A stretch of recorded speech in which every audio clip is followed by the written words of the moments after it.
Hello everyone, and welcome to episode 2 of The Evil Within 2. As we said at the end of the last episode, I had a surprisingly good time with this. It was covered a couple times, but once in a while we'll go into something that I am not necessarily expecting to like, because I enjoy experiencing things and coming to my own opinions about them, and The Evil Within 2 really made a solid first impression. I also wanted to know, well, we'll jump into other things that I said as we go. Yeah, we should be able to continue. Yes. As far as I know.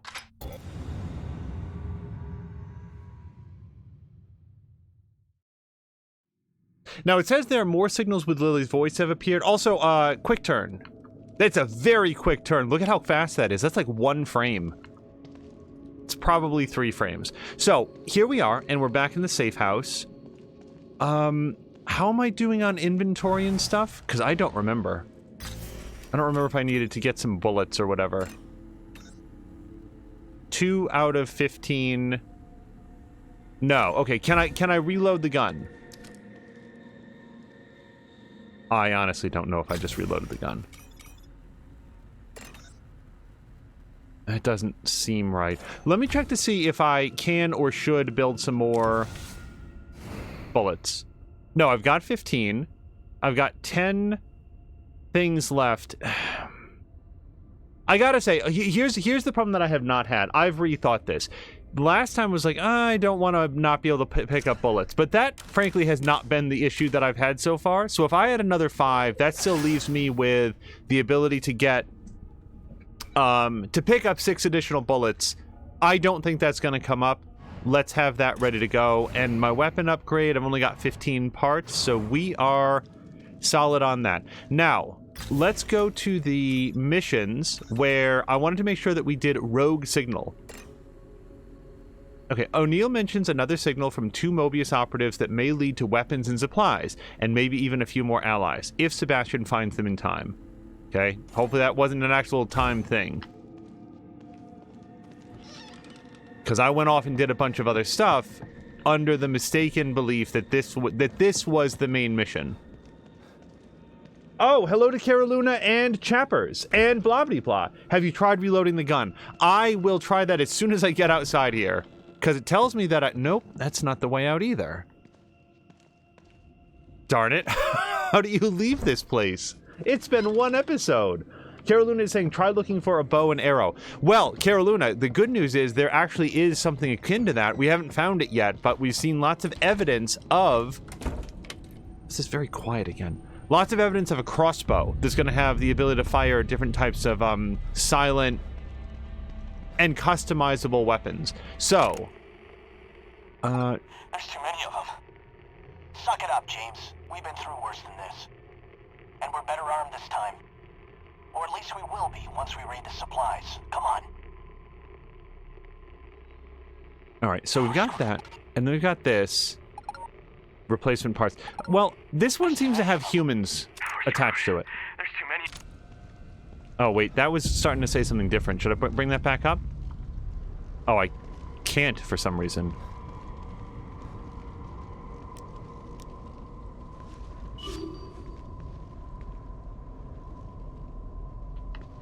Why can I not bring up the radio all of a sudden? Anyway, I hope you guys are having a great morning so far. Chapper says, I have this on the PS4 but haven't tried it yet. Is it another Resident Evil type game? So, Chappers, that's one of the things that we've been working out. It has an aiming scheme similar to Resident Evil 4, but it actually has a little bit of an open world feel to it. Like, look at this. This is our safe house, which is where I just came out. And at the safe house, you can heal up. You can use your crafting materials to craft some items. There's a person that you can talk to who gave us a mission to come up over here.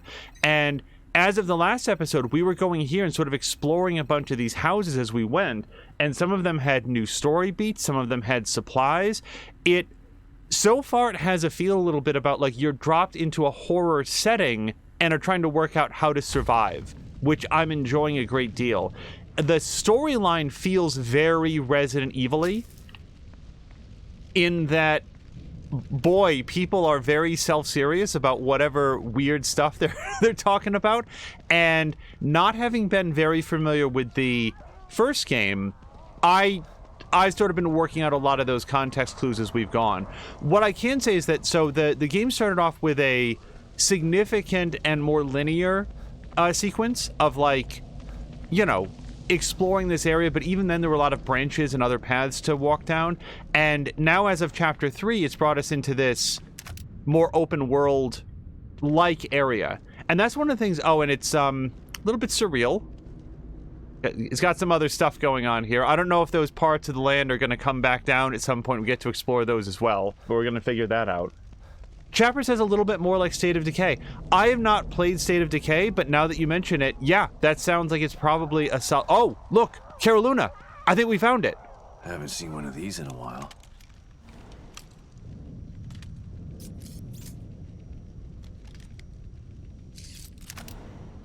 Okay, hold on. Warden crossbow, got an achievement. Left trigger to hold, left trigger to aim, right trigger to hold and draw, right trigger to release to shoot, X to change bolt type. Most types of the Warden crossbow bolts will function as proximity mines after being fired onto a surface. Sebastian will not trigger proximity mines. I love it that it makes that clear. Because, like, when I played Zero Dawn, I was, it took me a while to figure out whether or not I could set off my own traps. Just to let you guys know, no, you don't, which is good to know so that you're not needlessly concerned about that. Anyway, firing a Warden crossbow onto a surface with another surface immediately opposite will create a trip... Wait, what? Firing a crossbow bolt onto a surface with another surface immediately out, like a wall, I guess, will create a tripwire trap. A red laser while aiming shows where the tripwire will be created. Wow, this sounds cool. The crossbow bolt releases... Oh, sorry, this is a shock bolt. Crossbow bolt releases an electric current, which arcs from enemy to enemy, stunning them and sometimes knocking them down. It can also be fired at broken fuse boxes and pools of water for special environmental effects. And we found one of those in the last episode, so I want to hold on to my shock bolt. I do not know if I have enough to make more yet. Fallen enemies can be stomped to finish them off. Wow, this tutorial is really good. I'm going to forget some of these details, but I very much like the fact that it's telling them to me.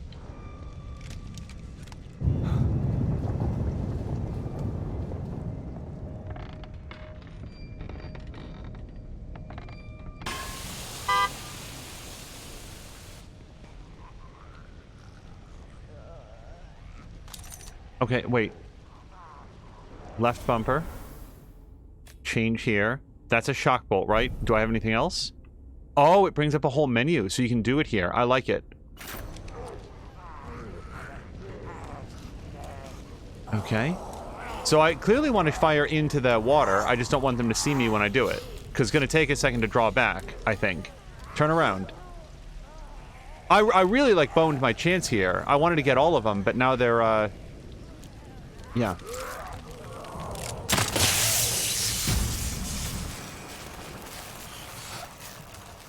Okay, so can I stomp it now? Do I take damage from my own bolts?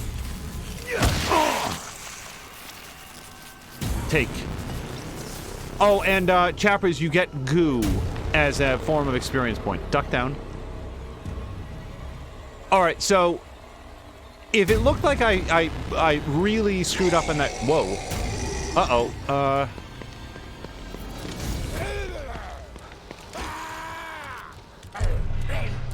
Okay, so, chappers, this is a quick lesson on what not to do. Okay, but run away. Okay. This is me failing on every button press. Okay, and I would kind of prefer not to shoot bullets if I can avoid it.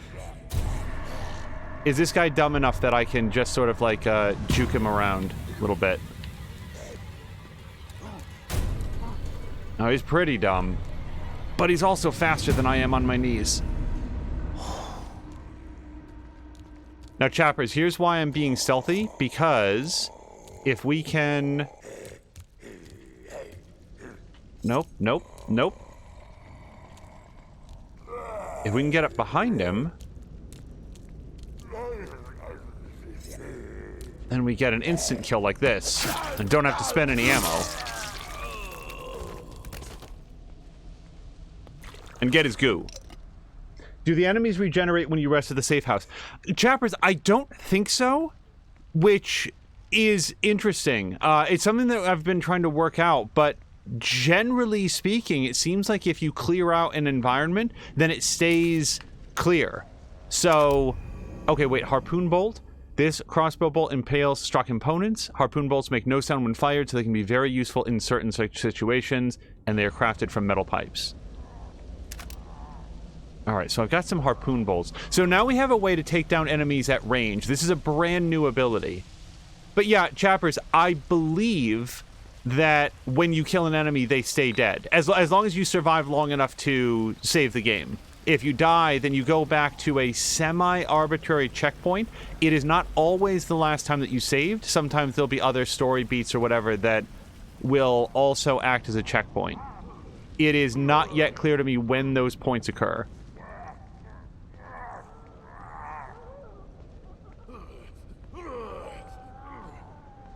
Okay, I want to keep an eye on this guy's patrol route. Now, one thing that you do not have is a Last of Us style listen mechanic so that you can see where the enemies are just by sound. You actually have to listen to them. Oh, I'm fucked.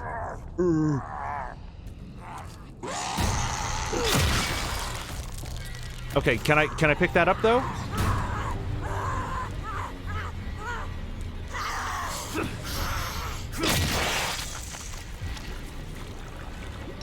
Oh, and Chappers, the reason those were one-hit kills is because they were with an axe. If you find an axe, then it gives you a one-hit kill against... What the hell's that?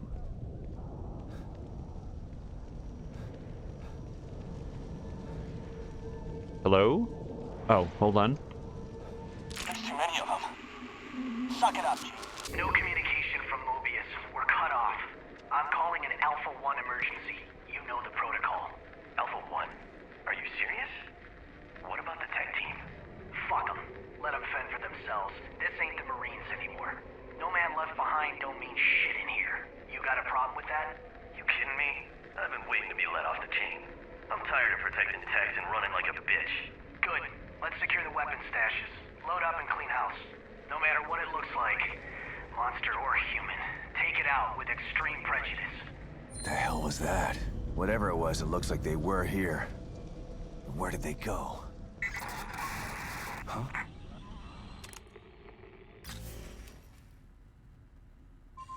Investigate the Mobius resonance. More signals. Not sure if I want to run into these two. Sounds like they went rogue. Then again, weapons are useful. Yeah, no, I'm good with it.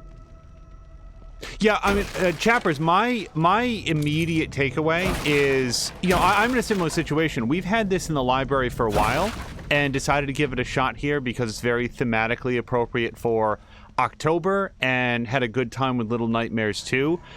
Especially since you already have it, yeah, hey, toss it in, give it a shot. I think that you might have a good time with it.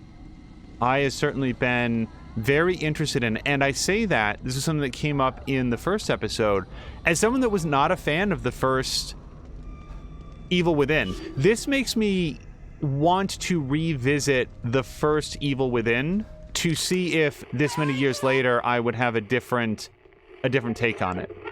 All right, unknown resonance. A different unknown resonance. Okay, well this one... Where are you? Okay, I don't have... Okay. Sorry, let me put this away for a second. And, Chappers, when you set a destination, then he'll actually turn on his radio on his back hip, and you can see it there. You can see the distance, so it gives you, a visual indicator of how much further there is to go. I hear something bad. Oh, and I'm making sound.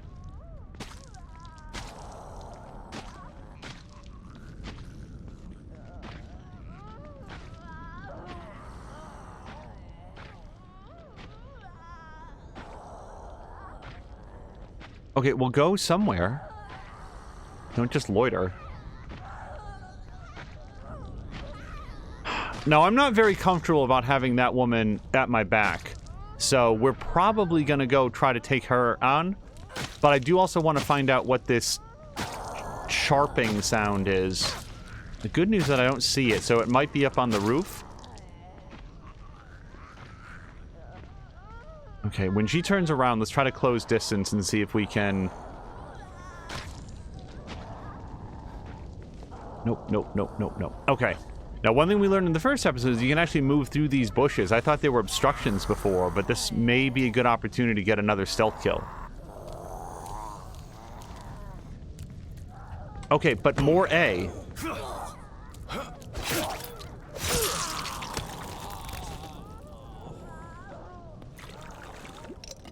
Chopper says the game is interesting. I agree. And we practically have enough. I think around 4,000 goo is where we wanted to do the next upgrade. I'm running these scripts right now to run Steam games to get free trading cards, and then the other script automatically to sell them takes some time, but free money effectively. Yeah, and even if some of those cards or whatever are only a few cents, if people want them and buy them, hey, that goes into your Steam wallet. $1 here, $1 there, $5, $10 over time. Works out. So here's a ladder, and there's a thing in video games where sometimes you go to climb the ladder and your character automatically goes all the way to the top, and other times you can sort of like peek up and over and decide if you want to go. So we're going to find out which type this is. Okay, good. All right, good. Yep, that person's doing their thing. Let's just make sure that we're crouched. And when they get fixated onto a task, they're real workaholics. I don't think we're going to have any difficulty here.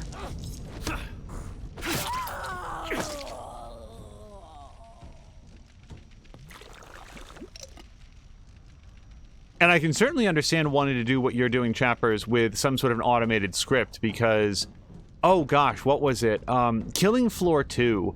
Killing Floor 2, when we were playing that more regularly for game night with the peeps, would just, like, every time you played, you would unlock more stuff, whether it was cosmetics or these little loot box keys or the loot boxes themselves, whatever it was.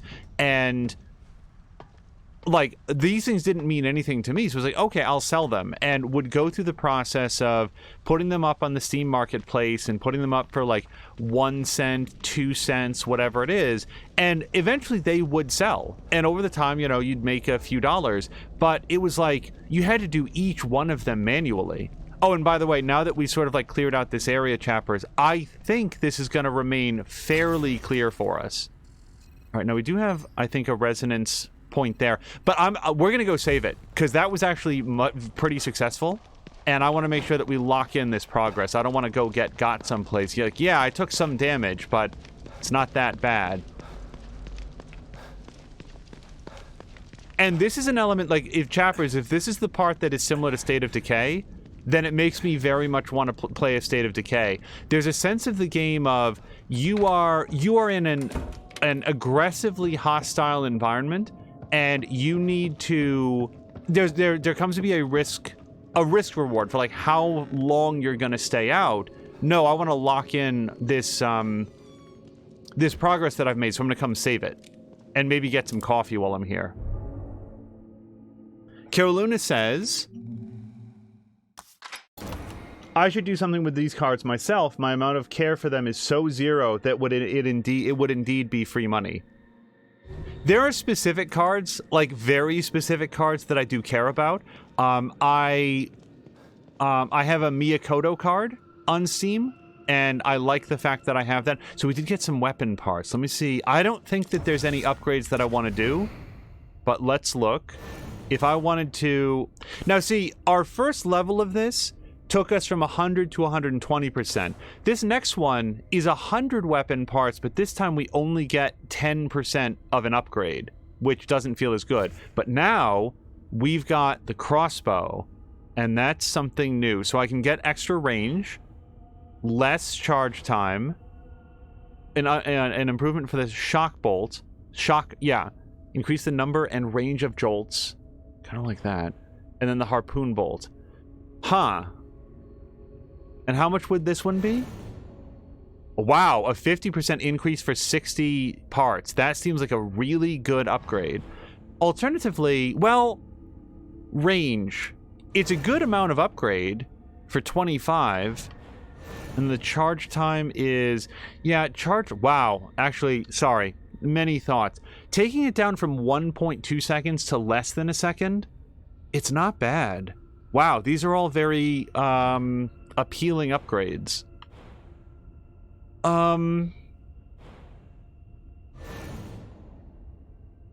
More enemies over a greater distance. But that's... I can't afford that. Yeah. Alright. I'm going to increase the strength of harpoon bolts because I like the idea of them being more effective at whatever range that I currently have, and I do have a couple to shoot, so we're going to upgrade that.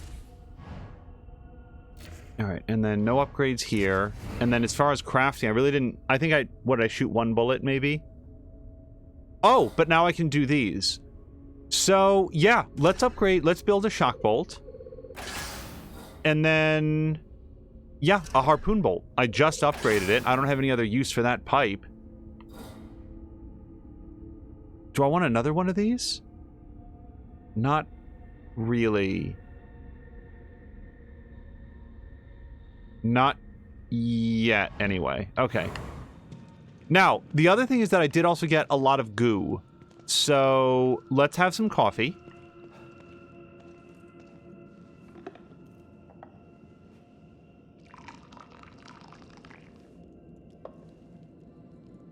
Yeah, Carolina says that there's a very few games or whatever that he wants to collect the Steam cards for. I have never put any effort into collecting them at all. What I've done is I felt happy if I get a card for a character or something in a game that I particularly enjoyed, and been disappointed if I didn't get that, and then immediately moved on to something else. Someday I might take a look to see, like, can you trade one card for another or whatever. Alright, so, Chappers, when you sit in this wheelchair, then you get transported to, like, a nurse's office, and she will allow you to upgrade your character. Oh, it hurts like a bitch. Don't worry, Detective. This won't hurt a bit. Okay, she's lying, though, because those spikes go directly into your brain. I have to assume that that hurts. Okay, so I've got 3,500, and there was something in particular that I was looking at. Was it athleticism? That's 1,500. I thought there was something that was like for 4,000. That's 3,000. Maybe that was it. Treatment 2? So that seems very expensive. Oh, you know what? Faster movement. That's what I want. I want the faster movement while crouched because it'll make it so much easier to pull off those stealth kills. So we're going to save up for another 500 goo. Chapper says stealth seems a bit OP in this game. Why use guns? Well, some of the enemies are in positions where I think that stealthing them is not going to be... Now, we just got the crossbow. Because I was about to say, some of the enemies are in positions where stealthing them may not be plausible. But now we've got the crossbow, so theoretically, if you can land a headshot, you're going to be okay. The crossbow is entirely new.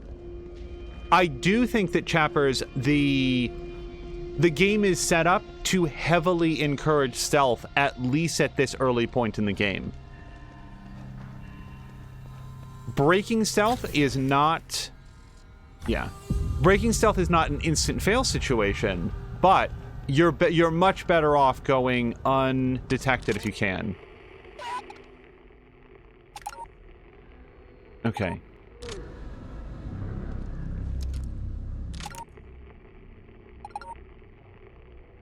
And it's right here.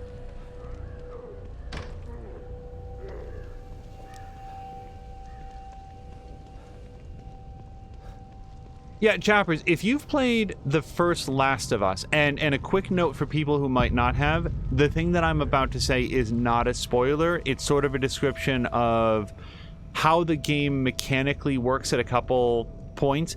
If you've played the first Last of Us, there are certain sections where it's not an open world, but there's a much wider path for you to navigate down where there's optional things to find, optional bits of dialogue, and an incentive to go scavenging for more materials. That's what this game seems to be a lot of. So if you like that opportunity, like I've never been to this little grotto before, but if you enjoy exploring areas, feeling a little bit tense that you don't necessarily know where there might be enemies, and collecting materials so that you have a little bit more governorship over your upgrade path, then that's sort of what this game seems to be a lot of. And again, at first... Oops. Okay. This seems doable. I don't know what the purple goo is. Uh-oh. Keep going. Get her.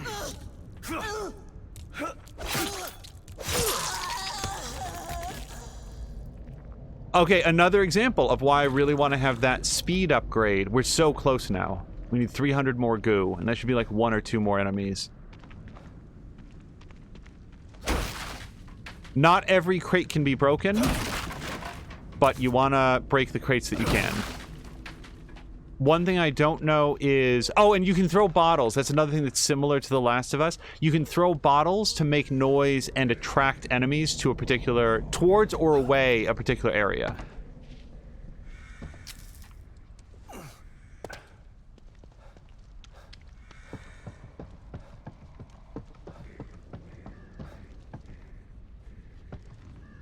Chappers is saying, you need to turn to lock onto those signals. Wait, do I? Where are you? Down there. Have I done something wrong? Alright, I'm definitely locked into this one. I know where it is. I'm trying to, like, find a way into the structure to find it.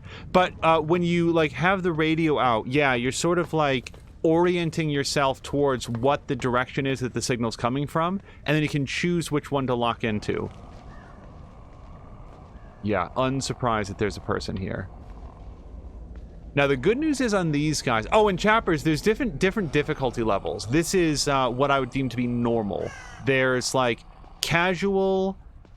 I honestly don't remember what we chose. There's basically... easy, normal, hard, and... Wow, you really, really like this game, don't you? Difficulty levels.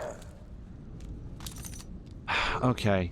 So, I can try to get to him. I would probably have time to get to him, but if I don't, and he turns around, and it turns into a melee fight, then it's gonna be a big thing. So, sometimes in stealth games, even though you want to, like, charge ahead and do it, the smartest thing in the world is for me to just hang out right here, and then when he turns around again, then get him.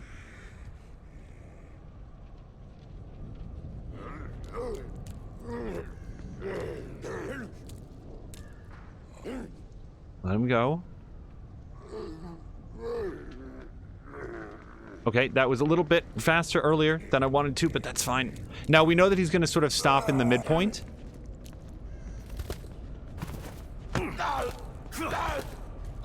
Hey, achievement. I don't know if this shows up, but it looks like killing 30 enemies is an achievement. We got it. Okay, so I'm going to go get the upgrade for faster stealthing. Chappers is also saying casual is chick with a capital C, as in Tom Chick. Wait, sniper rifle cartridges? That's entirely new. Oh, look at this! Hold on. Sniper rifle. Wow. Episode 2 is all about getting... Oh, boo. The body of the sniper rifle is badly damaged. With the proper parts, it could be repaired, but the previous owner is no longer able to say where those might be found. Barrel's toast, but the rest of it looks okay. Need to find some parts to fix it. This was probably the resonant signal that we were looking for. A communication log found on the communicator. Keating. We're on the roof of the building next to the visitor center. I blew out the barrel of the sniper rifle. Need replacement parts stat. McCoy replies, the parts are in the supply shed across from Union Auto Repair. That's all the way up in the northwest corner of town. It's right on the edge of the break. Come on, man. Keating says, I don't care where they are. Bring them to me before these things find their way up here. McCoy says, shit, man, why do I always get the dangerous jobs?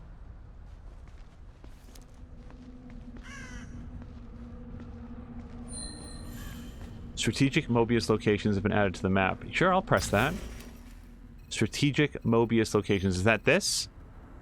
No. What does that mean? Strategic Mobius locations. Well, what I'm saying is that I don't see any new markers on the map.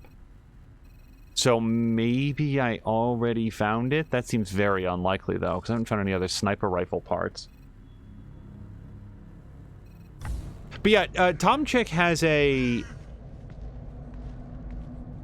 I would prefer to always let people speak for themselves, but as I understand it, Tom Chick has an interesting take on difficulty levels, which is that if the game developer doesn't offer an in-game incentive to play at a higher difficulty level, then there is no purpose in doing so, or at least not one that he perceives. So an example he would give, I think, is like Diablo 3.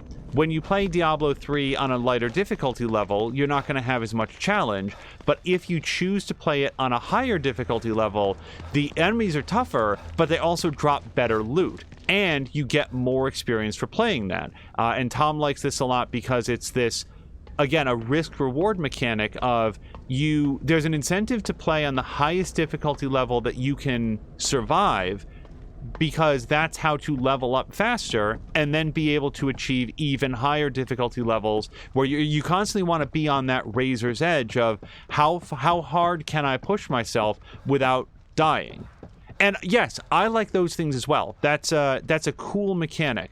However, where I separate from Tom on that is sometimes a game is just more fun to me playing on a difficulty level where I'm challenged. If every enemy in this game died in a single hit from the knife, and there was no sense of tension. Sorry, I should also yeah. To get down there, right? What? You're not going with me? You know how to use the computer to get down there, right? What? You're not going with me? No time. I'm heading to the... Oops. Get down there, right? What? You're not going with me? No time. I'm heading to the auto body shop to get some supplies. Meet me at the visitor center when you're done. Oh, and Chappers, this is what I was talking about. Did you see that down there on his hips, here where it says 16.1? That is a range indicator. I think that's a super neat touch. All right. We mostly cleared out this area last episode, but like I said, I'm not 100% sure that everything is cool. Okay, are we here, by the way? Is this what I was looking for? Yes, it is. Well, hold on. There's going to be some sort of craziness in here, I bet.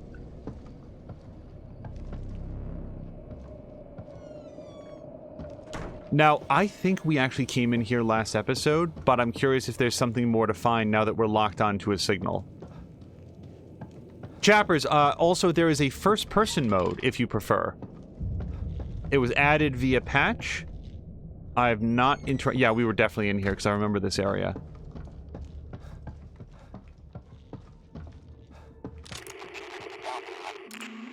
What? You're not going with me? You know how to use the computer to get down there, right? What? You're not going with me? No time. I'm heading to the auto body shop to get some supplies. Meet me at the visitor center when you're done. The visitor center? Why? I told the survivors I found earlier to go there and hide out. I need to take care of them now, while they're still scared citizens. Easier to kill them before they turn into those things, instead of after. Good thinking. Hold on. That conversation was a real roller coaster for me, because when he said I collected all of the survivors that I found and I need to go take care of them right now, I immediately was like, oh, these guys aren't so bad because they're trying to collect survivors and take care of them. I did not yet realize what take care of them. I really like that conversation. So I don't think that we've been in this door. No, this was locked off. Yeah, I definitely would have found this part. So blah blah blah is, it sounds like agreeing. Most of the time, the normal difficulty is best for a first-time playthrough because you learn the game, while if you know what to do, it's just more fun to increase the challenge. Now, fun is another concept that Tom Chick, he finds the word fun non-descriptive. So I agree with you, blah blah blah. And will further say that for me, I enjoy a game if I feel like there's a purpose to engage with all of the gameplay mechanics. Again, if you're playing on like a difficulty level here, and I don't know if there is one, but like every enemy just dies by going like that. You just walk up to them, plop, and they're dead. There's never any reason to fire a gun. There's no reason to use the crossbow. No reason to lay traps. No reason to explore. No reason to upgrade your character. All of those gameplay mechanics are completely useless. They're vestigial. They don't do anything to... there's no reason to engage with them. So I want to play at a difficulty level where I feel like there's a purpose to doing those things, and that is the reward for me. This computer's still working.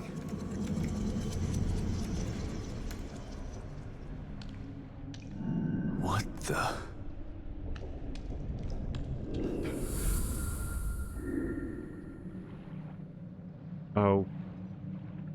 Okay.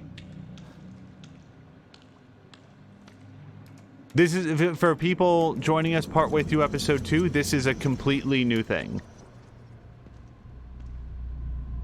Is this good? Well, it's not where I was, so I guess that's good. Open. Yeah. Also, the texture quality in this game is all over the place. It's an interesting game to look at. These long stainless steel nails are the kind typically used in construction. They make great shrapnel. This component can be used to craft useful items. Yeah, like the texture on this filing cabinet is not the greatest. That's okay. It's just the texture on other things is much, much sharper.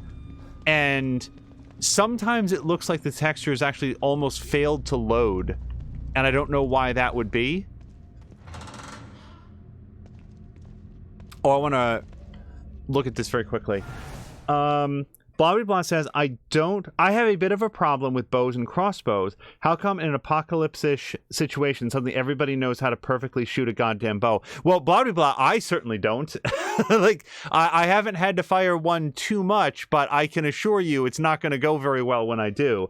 And Carolina says, fun is also very individual, which is Tom Chick's point. Like I want to present him fairly. Like, fun... We'll say this in a second. Personally, a game gets very old very fast if there are many points where I need to retry and retry and retry.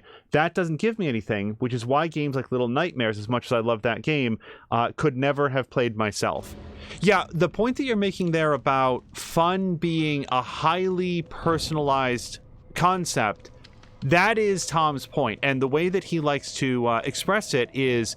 What if I say to you that fun, that the pinnacle of fun for me is, what was it, like Falcon 4.0 on DOS, where a big chunk of the game was spent methodically pouring through technical specs of your fighter craft in a 3-ring binder that came separate and was assembled separately from the game, and that's fun. That's my definition of fun. What does that mean to you? So that's why he feels that is a non-descriptive term. And I understand that and the way that he expresses it. However, to me, I feel like it's I feel like there's an additional point there to be made of like, for me, I've used these examples before. Gears of War 2 and 3, Mass Effect 2 and 3, BioShock Infinite. The hell was that? She's wondering the same thing. I'm gonna go with her. I don't know why. Fuck. Now she's all agitated. So, this could be an opportunity to use the crossbow. Oh, you know what else we have to discern?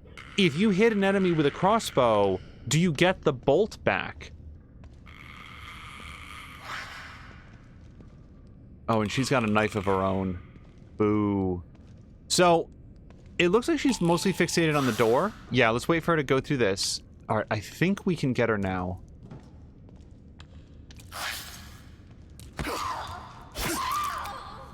Oh, sorry. The list of games that oh, shit. Oh, Chappers is another reason why,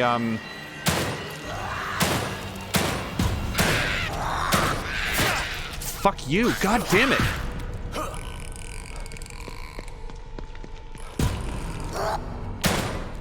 Son of a bitch. I'm so bad at this. So, Chappers, if you're still here, that's why stealth is not so overpowered in the game, because I straight up shanked her in the side of the head, and she was still like, oh, really? Let's throw down then.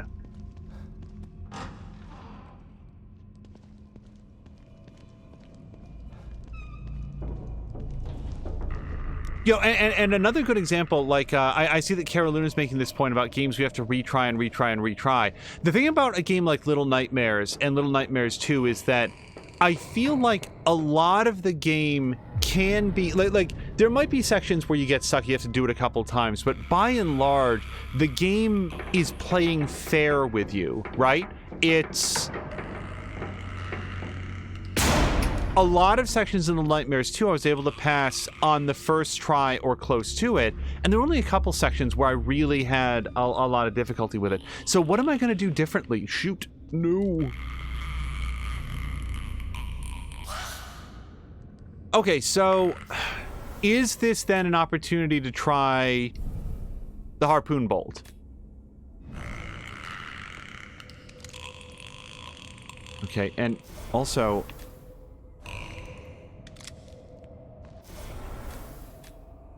Yes.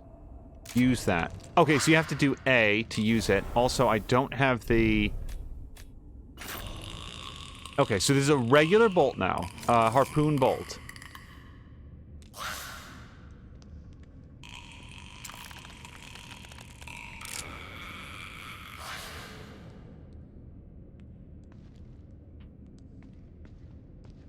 I really want her to zone out for a second. Okay. There you go. Harpoon bolt. That went way better than the last time. Shit, I completely forgot. And by the way, look how much more gel we got out of her. We got 1,200 goo just out of her. Every other enemy that you've seen so far was like 200. Hello to Azaric. I'm sorry, let me just roll back real quick because it's an interesting conversation that we're having. Azaric says hello. Hello to Azaric. If somebody wants games we need to retry and retry and retry, then have fun, I guess. Which is, for me, how I feel about Bloodborne. It's how I feel about Dark Souls. It's how I feel about... I haven't played Sekiro yet. Sekiro I probably will try at some point, but those games, to me, are not... I do not perceive a lot of enjoyment from them for me. And when I see people who do enjoy them, who are grinding on the same boss 5, 10, 15, 30, 40, 50 times to beat this boss, to me, at the end of that, I would not feel gratified after I beat that battle. I would be saying to myself, oh boy, thank God I don't have to do that again. Thank God that's finally over. I don't think I can open any of these, but I just want to check from time to time. Okay, that doesn't look like anything productive. Let's see if I can walk forward. No. Alright. I figured that the game wasn't gonna, like, have an instant death pitfall. Bobby was saying I was hoping that she would charge without a head. Well, it's not going to surprise me, blah, blah, blah, if we do get a version of that as we go. And we have seen parts of their heads collapse and, like, worm fingers come out. The head is still mostly present. But it's, like, mostly made of... Okay, somebody's having a bad time out there, but I will tend to them after box smashing time.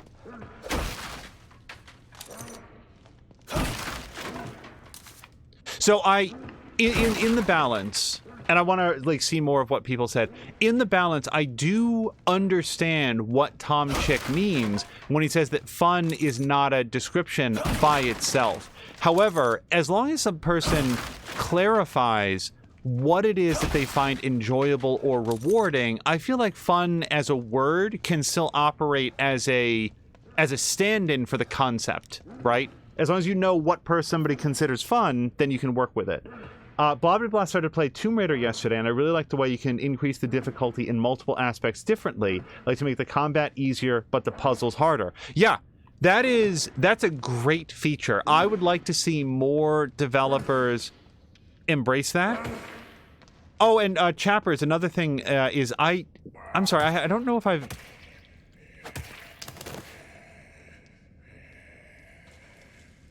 Okay.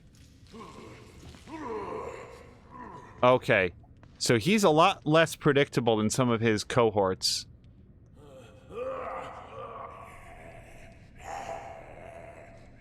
He's a lot less predictable.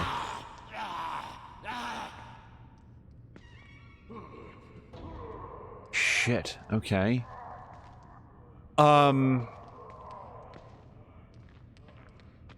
Sorry, I don't yet know. I have no ideas on how to deal with that guy yet. Azric says that went against all zombie logic. Wait, which part? This guy, like, picking up the body and smashing against the wall like he's Jason Voorhees? Like, yeah, whether or not these are technically zombies, I'm not sure of. They're definitely infected.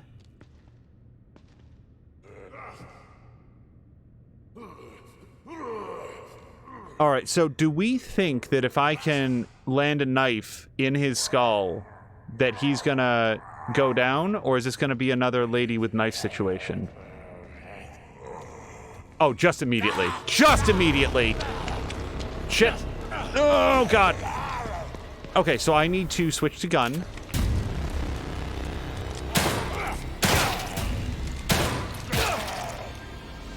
Okay, then swing the knife at him, will you please?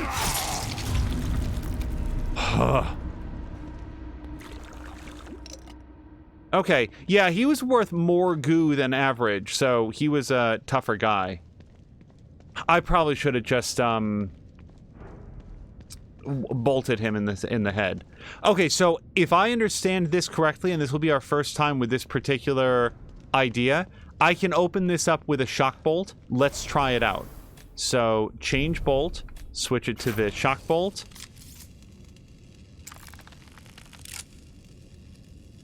Oh boy, if this turns out to be a waste, I'm gonna be very upset. Okay.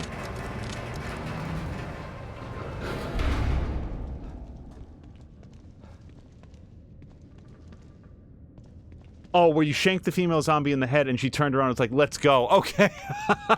Yeah. No, some of them are way tougher than others. Because I then also shot her at least 50% of the bullets that I put in her direction, and still she was coming. Okay, so this feels like a very elaborate area. I thought maybe it would prove to be a, like a supply closet because it was an optional place. But do I want to check this out instead? Is this something that I can open up with my radio? I don't know where to go. I'll tell you what, this thing looks like it's definitely accessible, and this still feels like you can only open it up if you happen to bring a shock bolt. So I'm going to treat this like the optional area that I want to explore first.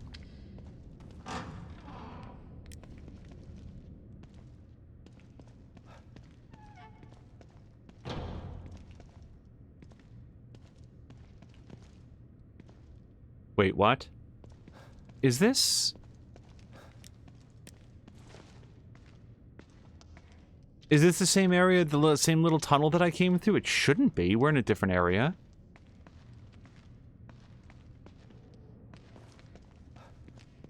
No, this is the area where that guy was beating up the corpse. And then I came through here. Wow, what a weird little loop. Okay. Oh, wait, no. Did I spend a shock bolt just to open up a shortcut? Oh, that's not what I intended to do. Yeah, this is the area that we came from. Yuck. Okay, well, that's a valuable resource. Maybe I'll be happy that I did that in a second, but right now I feel like that was a waste of a shock bolt.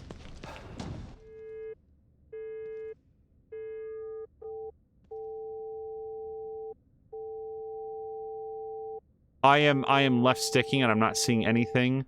The height and width of the green wave. Oh, there we go. Okay, so you're rotating. It's not like Batman where you are holding it in an area. You have to rotate it to affect the change. Okay, before I do this, let me just make really sure, because what a weird gameplay decision to have the character, or the player... Yeah. Oh, fuck this! Are you serious?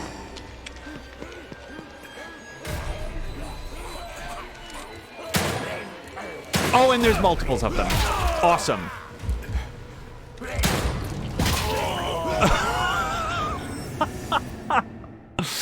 Okay, so what did I spend a shock bolt to do?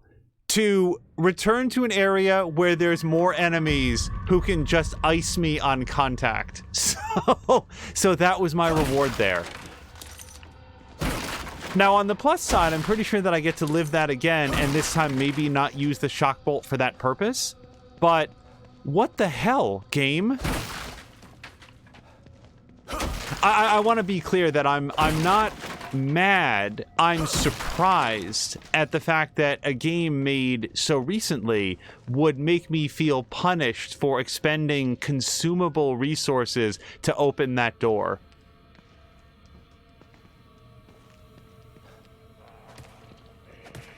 Okay, yep, this guy's kicking still. Okay. Get him. Okay. Feels marginally like cheating to know what to do in advance and then do it, but I will cheat away. And hello, by the way, to Twisted Delight 39. I hope that you're having a great Sunday so far. Okay, so I gotta say, I don't understand the purpose of opening this. It is a shortcut back to an area that I've already been, and when I go there, enemies kill me to death. So I think I'm just gonna go do this instead.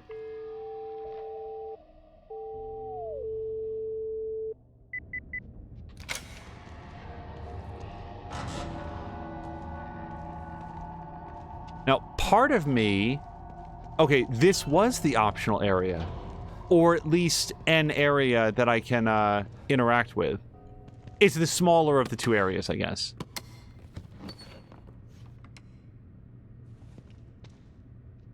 Nice. I'll take it.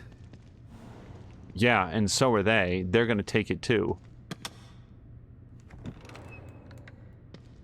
Oh, and as Azric says, at least now we know what the banging was from the elevator.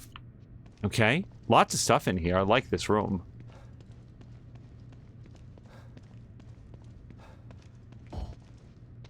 Wait, really? Okay, full-on shotgun shells. Well, I can think of a way to use up 3 shotgun shells. Oh, and now I'm full on bullets. It's my nightmare scenario of having more resources than I can carry. Don't worry, though. Okay. I'm gonna get 2 or 3 free shots with the shotgun. All I have to do is stop, you know, wigging out in the controller.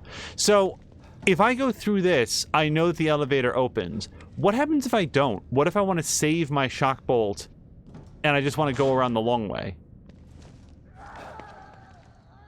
Fucking seriously. Okay, hold on. Can I...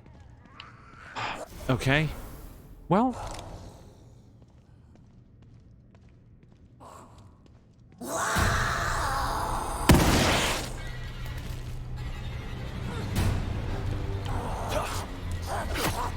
Shit.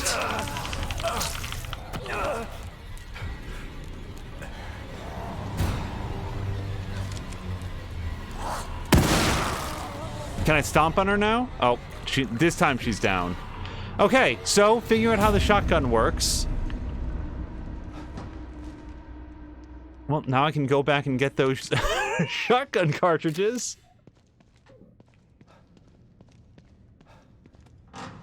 I thought maybe the first shot with the shotgun, I would be able to...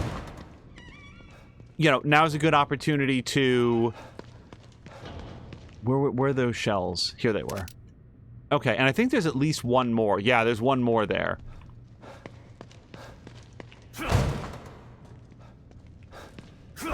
And also, like, a thing that I like about this game is the incentive for fighting the enemies.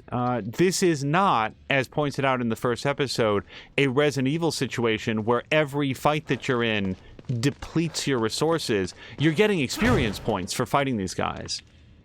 Okay, so I saved a shock bolt, and if I'm right, then there's going to be two dudes that come out of here. Now, do they both come out of the elevator? They do. All right, so theoretically...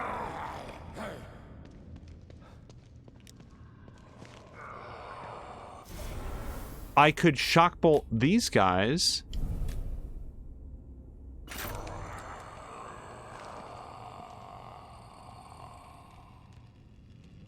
Is this enough of a water, this little puddle here? Is that enough water to electrify them?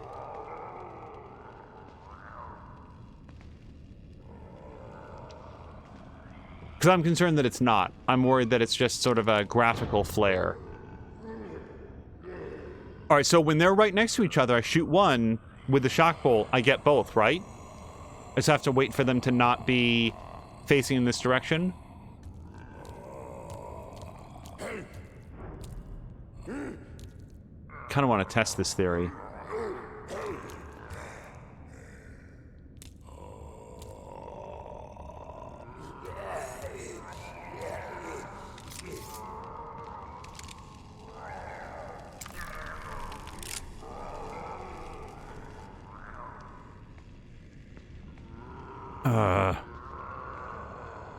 Yeah, I think he's gonna come back now before he teams up with his friend.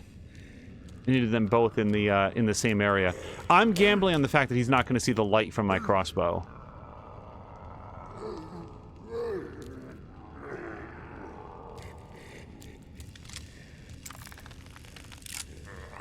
Fuck! Well, actually, that worked. Go! I am the worst at this. Okay, stop it. Okay, give me the shotgun.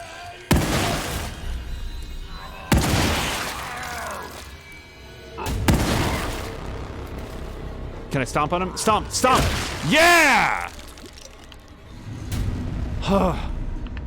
Okay, that was more resources than I wanted to spend on that fight, and these guys, for some reason, did not drop goo. So that sort of undoes what I'd claimed to be the strength of doing some of these optional encounters. Oh, wait, a statue.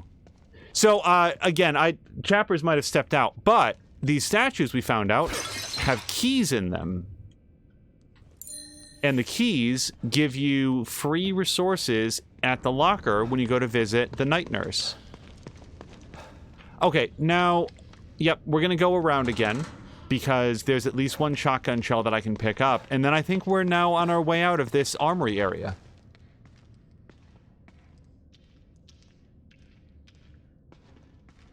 Oh, and thank you for the follow. Also, Twisted Delight.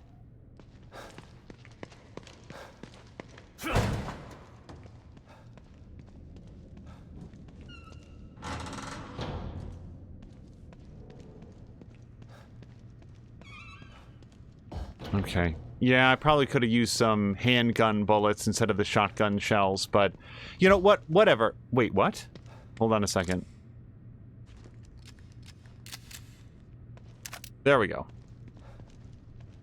And now, I've gotten everything that I'm gonna get from this room. Not every fight can be, like, the most efficient version of the fight. If you try to do that, then you really are into it for an infinite number of reloads, but...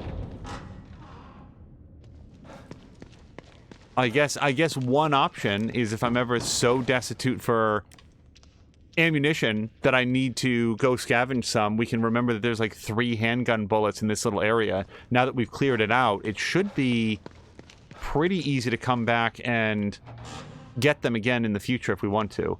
Now, I am not using a health pack right now because one of the things that we discussed is that if I can make it back and have a mug of coffee, he'll get back all his lives for free. I'd rather save my healing items for when I'm in an area like this and need them. Okay, I didn't think that was going to do anything. I really think there's going to be more enemies on the other side of this.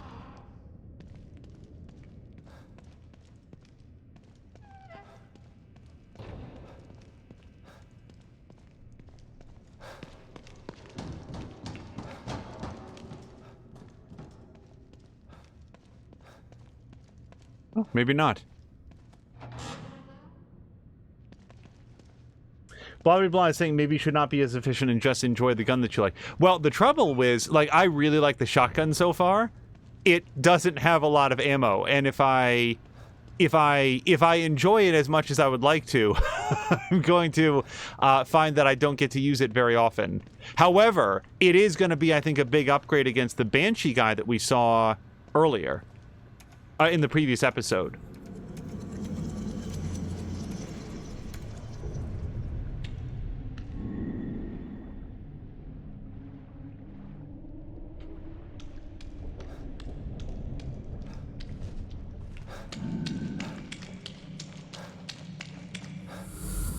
So that loading bar up there at the top, that's actually the game loading. I thought that maybe it was like an in-universe thing that this old Packard Bell is loading the world in because it's a virtual environment, but no, it actually appears to be the game loading, and it's just sort of doing this interstitial area rather than kicking you to a load screen.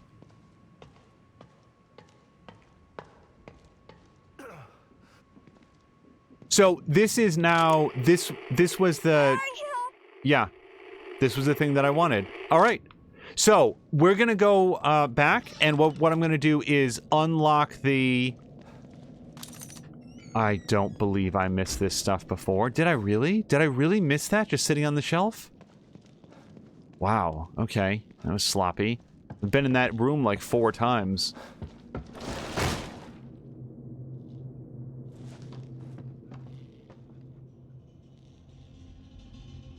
Fuck was that?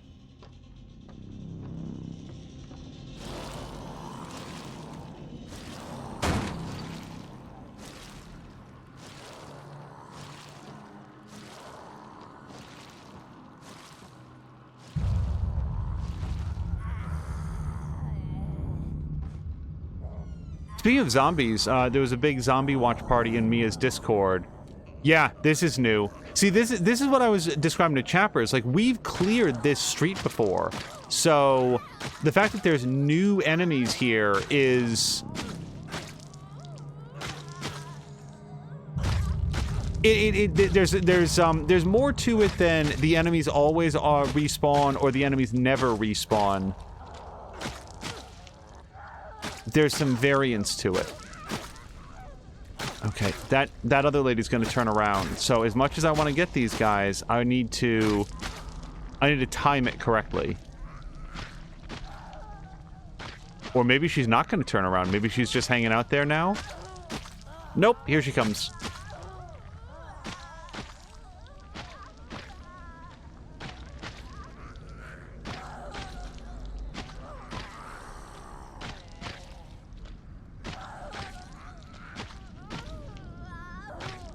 Come on. She seems to take a while at each end of her particular patrol. There we go. Now we should be able to get Axe Girl, get the axe from her, and then look into the patrolling one.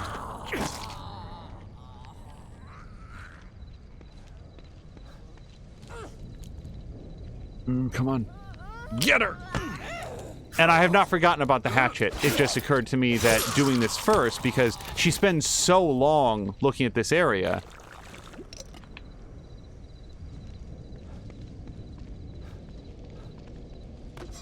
There we go. Now I get at least one free melee kill. Twisted Delight is asking, what is the zombie doing? Well, these zombies, so among other things, the zombies have been collecting bodies into piles. If there's a in-universe reason for that yet, like it's some sort of behavioral thing, that, you know, maybe we're going to face giant corpse piles later on in the game, but at the moment, it is not clear. They also sometimes get fixated on brutalizing or mutilating, you know, already dead bodies. They're just sort of like generically violent. Okay, so we're going to do a few things here. This is going to be a bit of an upgrade path. Coffee's not yet ready, so we'll see if that unlocks as we go. I did get some weapon parts, so I gotta say, I am enjoying the crossbow quite a bit. Oh, and we got the shotgun as well. So, okay, increased firepower. That's 90 weapon parts for 5% more damage. That doesn't feel like a very good increase. Like, that's very expensive for very little reward. Ammo capacity, fire rate, yeah, I don't think so. However, the shock bolt one, this one was also very appealing because it doubles the number of enemies and I think increases the range as well. That seems like a really good one. So, I'm probably going to spend it on that. Let me just double check though, because the only other one that I would want would be the pistol damage upgrade, which is also 100. I'm going to go with that. Again, the more damage that you're doing... Oh, the D-pad is way more reliable for maneuvering this. Okay, I'm going to use the D-pad from now on. The more damage that you're doing, the fewer bullets you have to fire, assuming that you can hit your target, which I cannot. Oh, and, sorry. Crafting. I am virtually full on shotgun shells. I am full on handgun bullets. I can't do anything with the sniper rifle just yet. I came out of that with a lot of gunpowder. We do not yet know if there's an upwards limit on how much you can carry. However, there might be an upwards limit on how much the game will, like, how much exists in the world if the game sees that you're carrying a lot of it. Some games are designed that way. So let's build ourselves a shock bolt. And let's build ourselves a harpoon bolt. Sure. Now, for the big upgrades, we're going to go to Night Nurse Land. I gotta say, I wouldn't mind if there was a faster way to get to her. Like the fact that we have to go through this mirror and then to the wheelchair.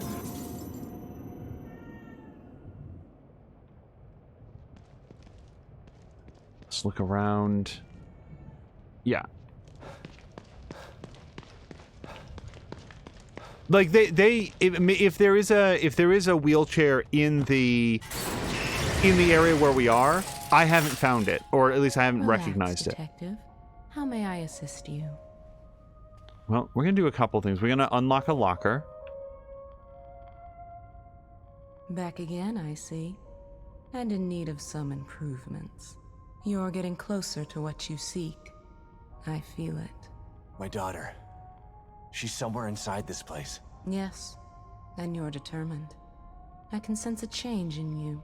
Let's change you further. Give you the tools you need to find her.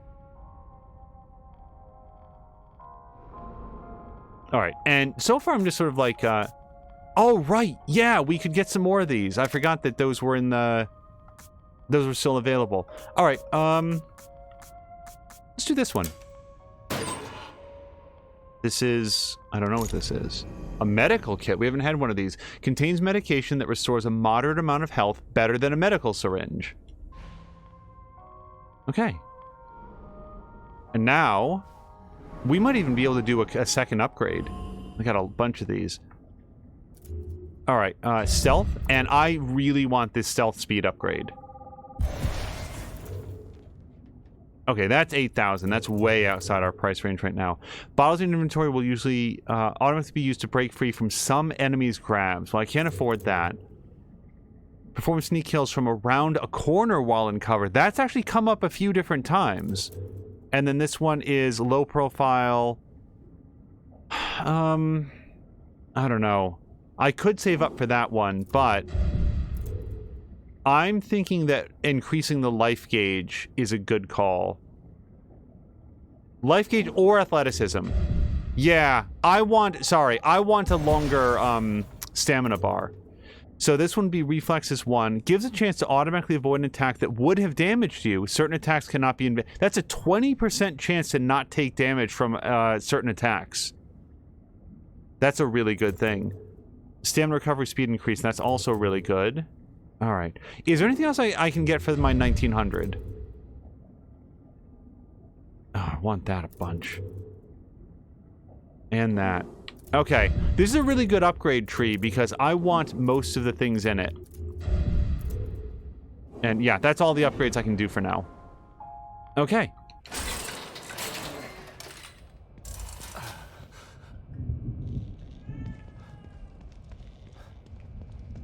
Use item. No, I don't need to use an item right now. And so guys, I might have found a second slide, and I don't remember. So I'm going to check at the slide projector. This might have happened during the last episode.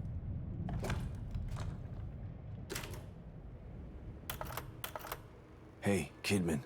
What can I do for you, Sebastian? Beacon. My life was skidding off the track before I went into that place. Being inside Ruvik's head like that. I haven't been the same since. They tried to tell me it was all in my mind, but my mind couldn't have dreamt up the things I saw in there. You don't have to remind me. I was there too. Yeah. Your pals in Mobius didn't have any problem putting you in danger, did they? Maybe. But if I wasn't with you, we might not have made it out alive. There are times when I'm not sure I ever made it out. And now I'm in another stem. And I'm still with you. We're going to get out alive. Just like the last time. I hope you're right about that. All right. Yeah, I had a vague memory that we'd gotten that and couldn't remember. Wait, take. Oh, thanks, Kitty. Thanks, Kitty. Hold on. Now I have 2,600. Is that enough? I think most of the things that I wanted were 3,000, though. Yeah, I don't think that I have enough to buy anything new.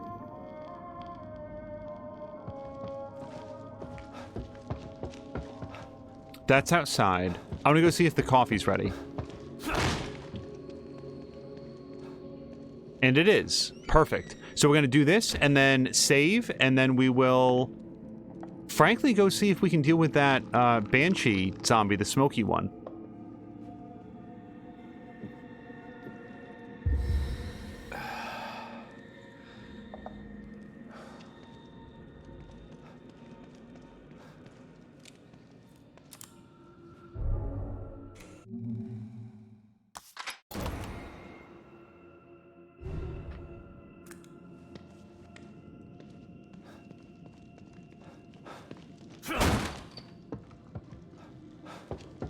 I have a feeling that when Mia plays this, she's going to go through every door, drop kicking it on her way through. Okay, so I still want to get here. Oh, and we can actually go up that road to get there. And then what's this? Oh, that would take us back to the armory. So yeah, if I want to go get those bullets at some point, that would be the way. All right, let's go left and let's go up that road, and we're going to try to go back to Rogue Signal. So far, all of those that we've followed have been very rewarding.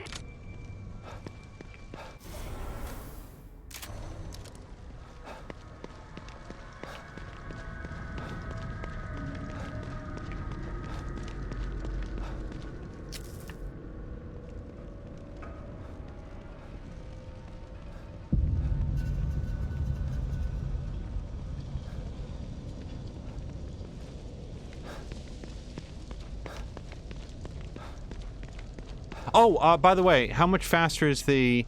it doesn't feel that much faster, but whatever. Faster is faster, and I'm sure that it'll come up as we go.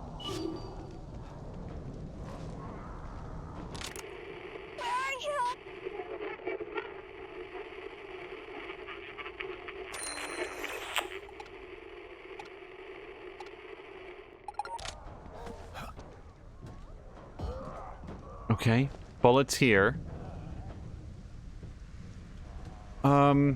We're further up this road than I've ever been, so we're going to take a look around this parking lot office.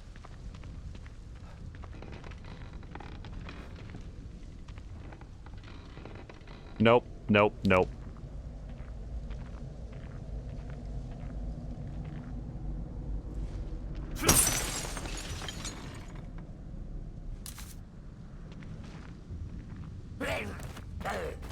Go!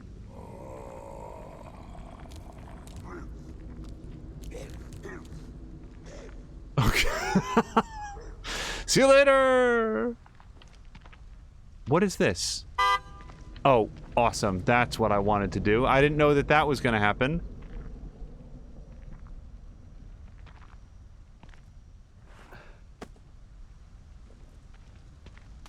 Or that. What is this? Weapon parts. Why were they under there? Yeah, I saw this blue car sort of shaking by itself and was like, okay, this must mean something bad. And then I went around to the other car and then something bad happened, followed by something really good. We found some more weapon parts. All right, I'm full up on axes.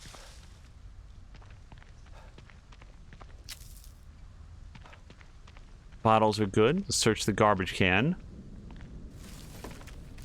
Twisted Delight is asking, should I download Evil Within? Well, one of the topics that we've been touching on is that my experience with the first game was not one that I remember fondly. I didn't like it very much. However, if you already have it, why not give it a shot?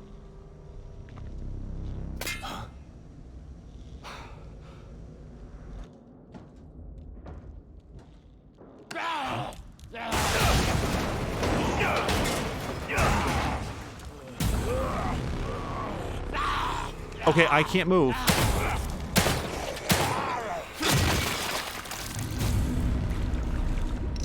Okay, well, at least I know where I can get another axe.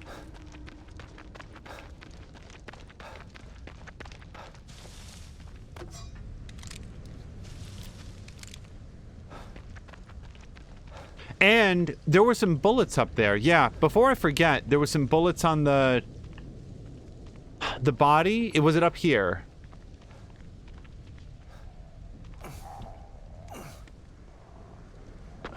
Okay.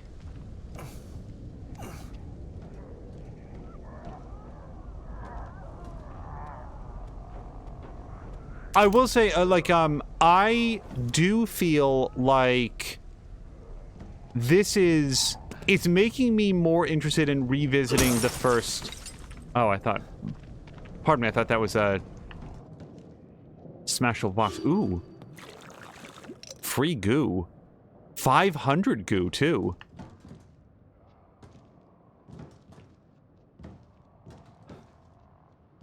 A to use. Is that just honk the horn again? Yeah. No, I don't want to do that.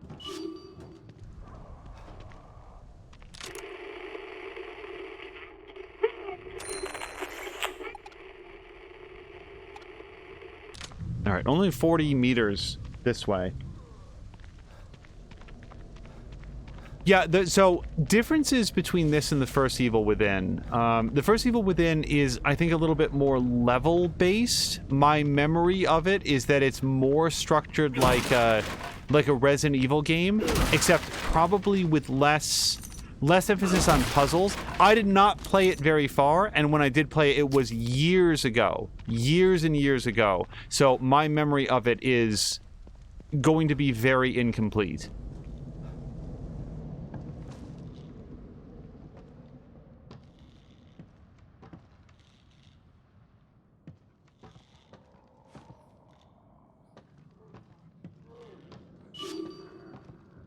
I want to search more thoroughly in this train car.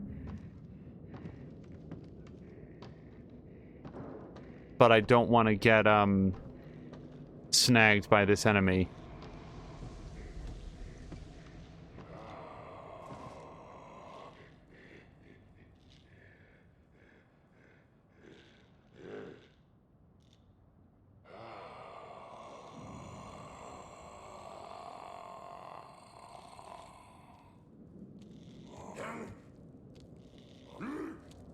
I wonder how much crossover there was in the people who worked on the first game versus this one. This one really does feel like, in general, it has a different tone, a different focus. And I wonder if that was a different creative team, or if it was new ideas that came in saying, here's a better way for us to do this. Oh, hi. Okay. Yep. Okay, but... Shit!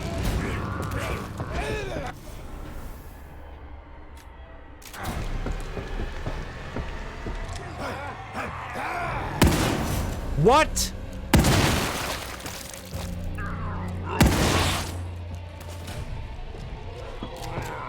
Okay, I missed my stomp ability.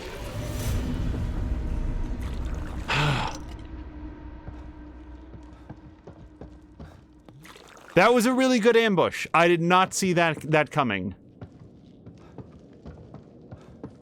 I was so fixated on the one guy walking back and forth. Now, one thing that was that got me was there's like a guy here. The guy behind me grabbed me. I thought that by like doing the axe swing, I would hit the guy who had just attacked me, and instead my guy just attacked air. In fact, okay, I did use the axe on somebody. That was a mad scrum, so I wasn't sure. Wasn't the screen also by like 5:9 rather than 6:8? Yeah, there was some extreme letterboxing in the first game. However, it was Dr. Teflon is apparently a fan of both games, and he shared in the last episode that the letterboxing was removed via patch for the PC version.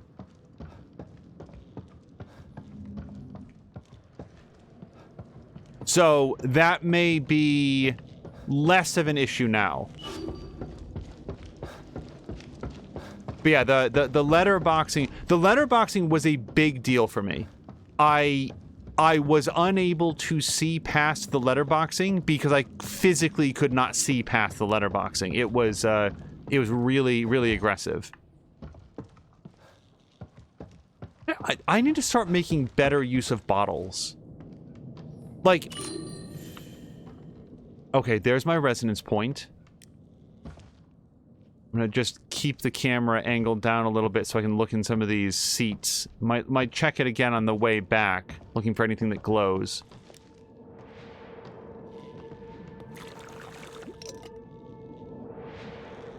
Quiet. Something chasing me. Was it a ghost? God, quiet. Something chasing me. Was it a ghost? It didn't look like those other things. What's going on? I can't deal with this. I can't. Gotta calm down. Can't let it hear me. This train is the only way out of Union. Why isn't it running? Where is everybody? What was that? Oh God. No! No! Stay away from me! Don't touch me!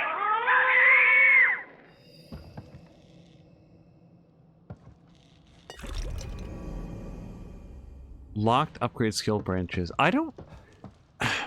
So, that is at least the third or fourth red jug that I've picked up, and it currently says that I have one. And I don't know what to make of that. It feels like the game is not checkpointing or saving the fact that I'm picking them up, or I'm using them and I'm not sure when or how they're being used.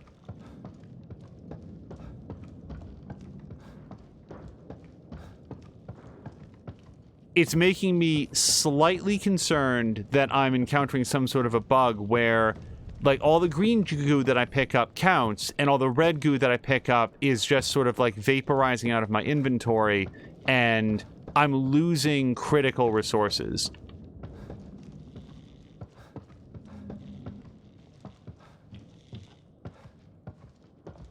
Sorry, just trying to find a way off the train. I got on the train, so... probably just retracing my steps.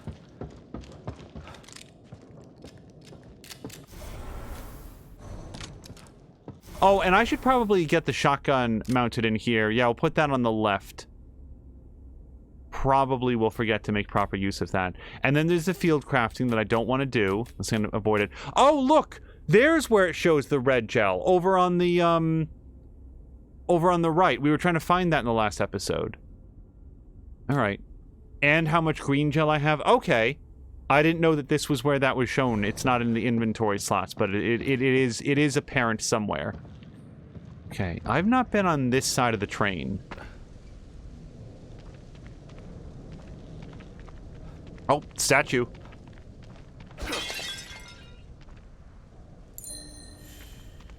And now we're at the point in the adventure where I'm like, do I want to go back to the safe zone? Because I've accomplished a lot. We've gotten some goo, we've gotten some upgrade items, we've survived a major fight.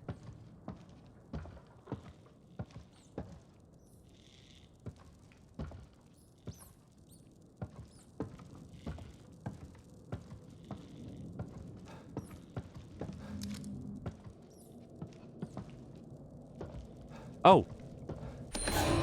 Mysterious mask. You feel like you've seen this before, but you can't quite put your finger on when or where that was.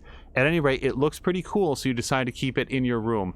This is not the mask from Dishonored, but it has a similar style to it. Dougler immediately said Dishonored. Yeah, it looks very similar, but the design of it is somewhat different. It has both eyes are symmetrical, whereas my memory is that the Dishonored one is a little bit more asymmetrical in the two.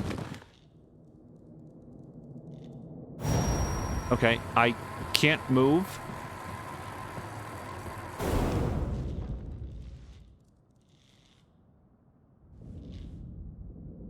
Sure.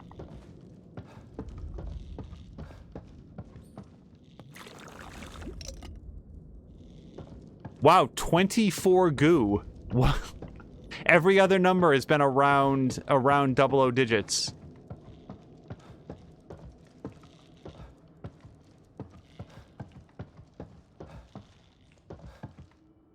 Carolina says... Oh, and by the way, Dougler also said the letterboxing made it so much more difficult in the first Evil Within. There was one boss fight that was about 10 times harder because you couldn't see the bosses and didn't know when to do the boss murder thing. Yeah, and I don't think I played far enough to get to that, but that's what I felt. I felt like when I tried playing the first Evil Within, my impression of it is I physically cannot see the game. Okay, hold on. High-grade weapon parts. I again feel like that's not the first one that I've picked up.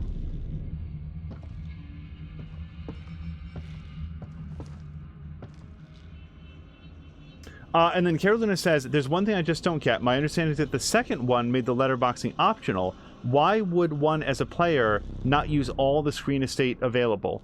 So,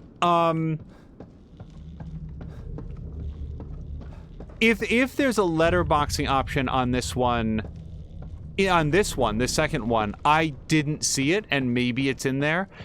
You would certainly want to make all the screen real estate available. Like, when I heard about the letterboxing in the first game, I actually thought that it sounded cool, because one of the things that people were saying is that black space at the top and bottom of the game was actually going to be used for some, like, psychological scares, that the game would actually put things in there, like words or other...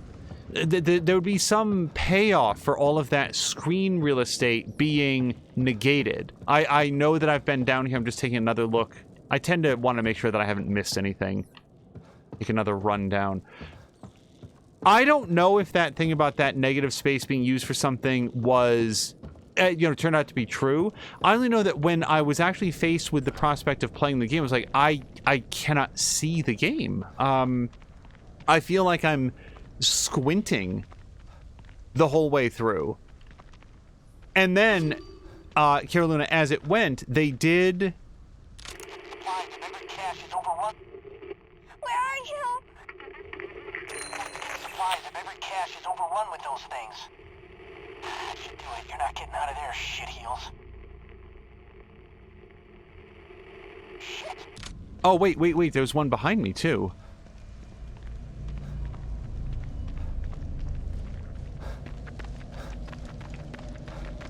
And now, again, I don't know why this would be, but I cannot pull out the radio right now. Which is a choice. Maybe that indicates there's enemies nearby?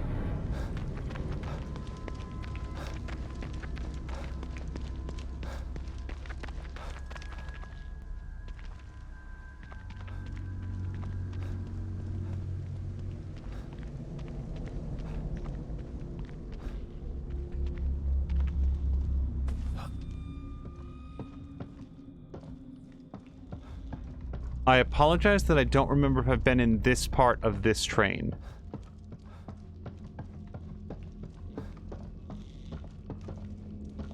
Doesn't seem to be anything to discover, though. Okay.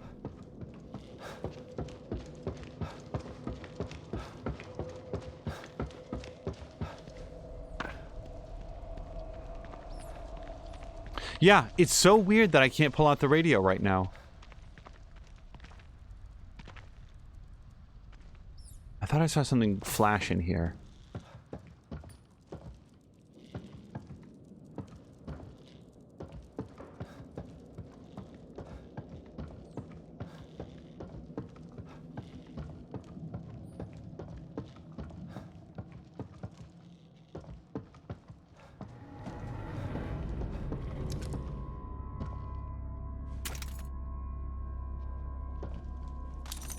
Okay, well, I'm definitely glad that I checked this. The pipe is nice for crafting, but the weapon parts are really going to come in handy. And now I can bring this up again. Cache.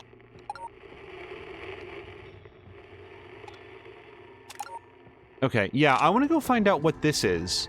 There's one apparently like 44 meters behind me, which is pretty darn close.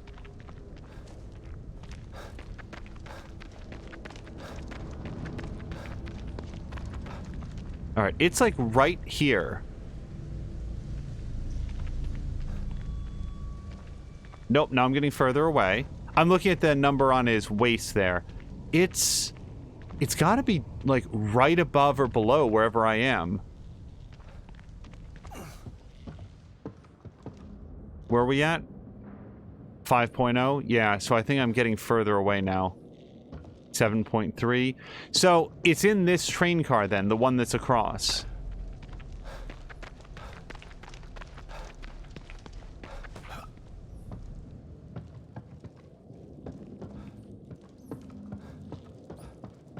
Ten, 9, 8.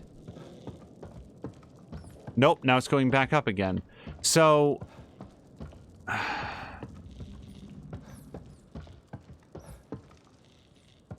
11, yeah. So, just closing distance may not be enough. There might be a ladder or something else to get up on top of the train car that I need to figure out. But this is a dead end. Yeah, this is, it's not on the map.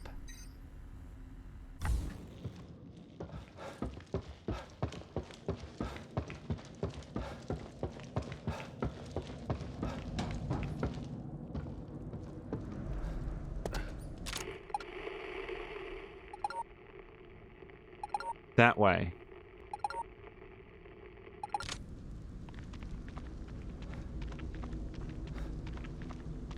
Unless it's this. Where is that relative to where I'm standing, though?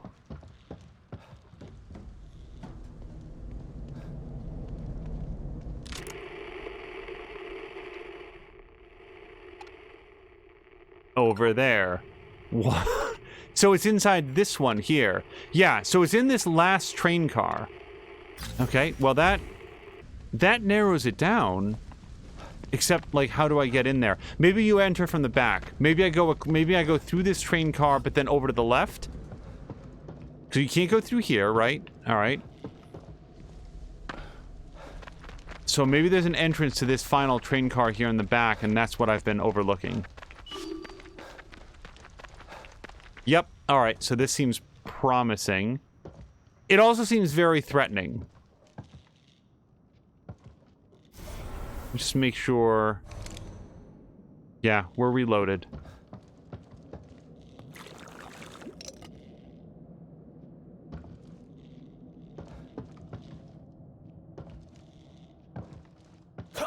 Nope. Okay, so somebody's gonna get a nice picture of whatever happens here.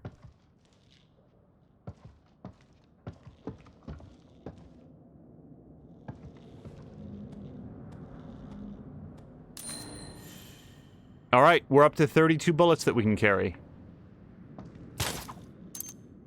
What was that sound that sounded like...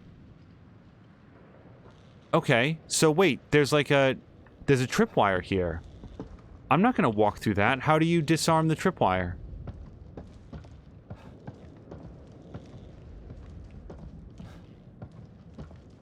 Okay, I'm not walking through that. So, if I approach carefully, can I cut it? No. Not that I see. Can I throw a bottle through it? This really doesn't seem like it's gonna work. No. The fuck? How is this fair?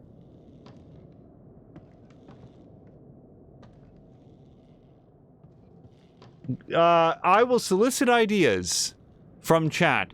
There's a tripwire across this door. It's not mine, so I have to assume that it's going to do something bad when I walk across it, and I do not see any option to disarm it. Shooting it seems very stupid.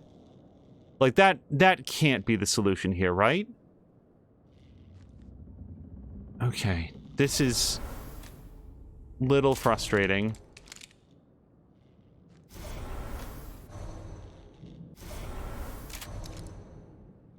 Alright. Let's just touch it, I guess.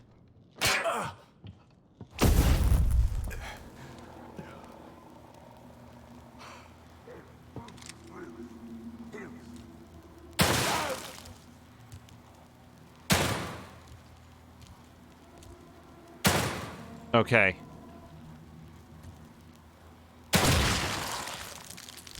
Why did that take as many bullets as it did?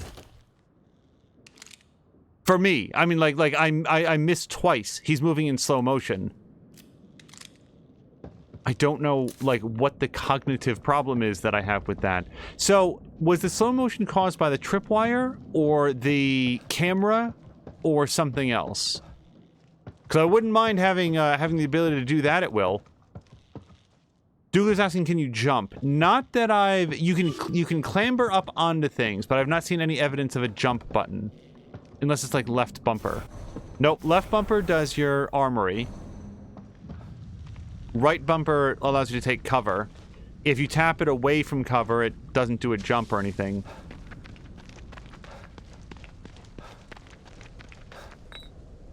Okay, now, we've got an interesting choice. Do I want to try to press forward? Because we do have a safe house that we can unlock up there, but it's unexplored. Like, this whole area right here is very dangerous, or potentially very dangerous. So I'm actually going to go back. What we're going to do is go save it, because there's been a lot that happened, and I hope that what I'm going to be able to do is...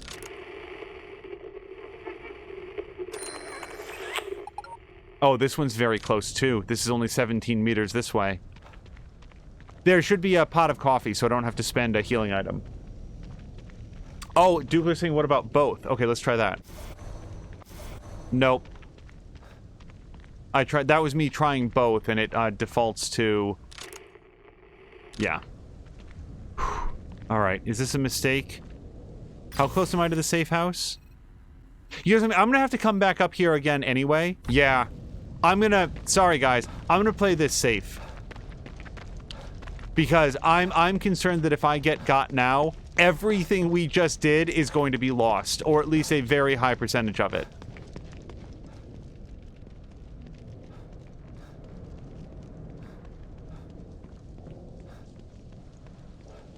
Douglas said that the slow-mo happened because of the camera and the tripwire. The tripwire definitely triggered something, which I assume was the camera.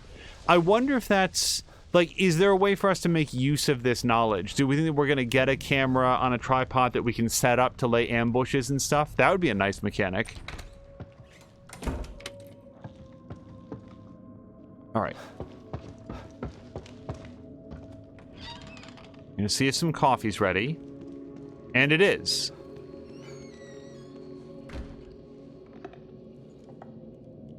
We've not been talking to O'Neill at all. I sort of assume that we've extracted as much information from him as we're going to get.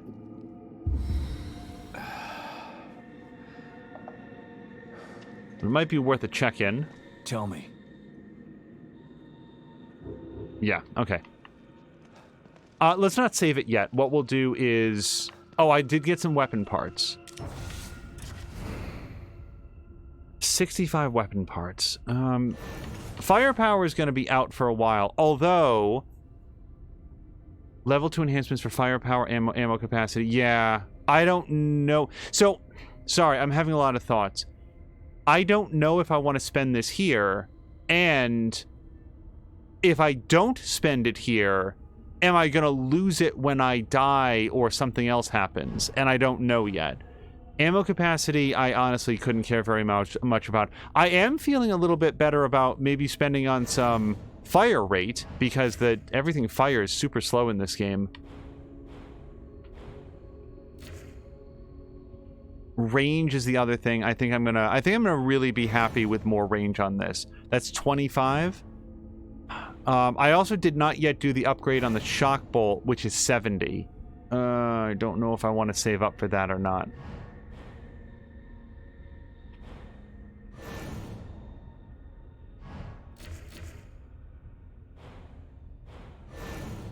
Fire rate would be the other thing, but it's from half a second to 0.4 of a second. It's a very, very, very light upgrade, like imperceptible, I would argue, to my eyes. So yeah, let's not do that. That's 90 for only a 50% thing. Fire rate here, a quarter of a second is a little bit better than a tenth of a second, not by much, but a little bit better. And then the reload time, which is not a big factor so far. So, if I was to upgrade anything here, it would probably want to be the shock bolt, and I need 5 more parts for that. So, or, wait, I could do 25 there and 30 here. 120 for that.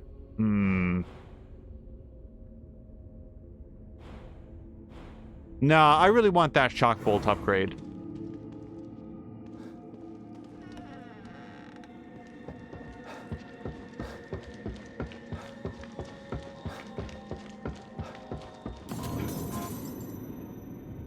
I haven't looked.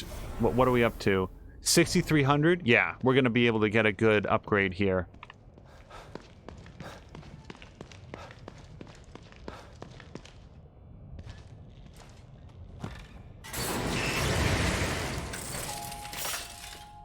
What can I help you with, Detective?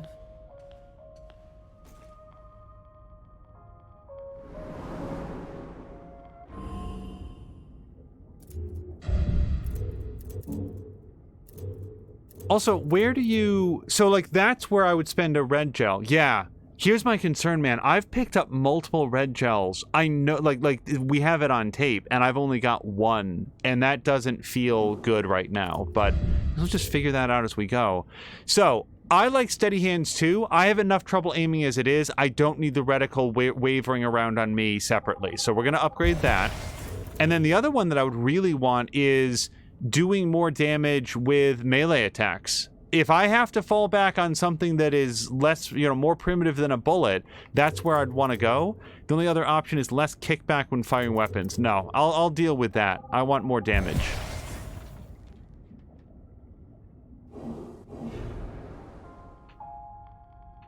How am I ever going to get these nails right if you keep interrupting my manicure?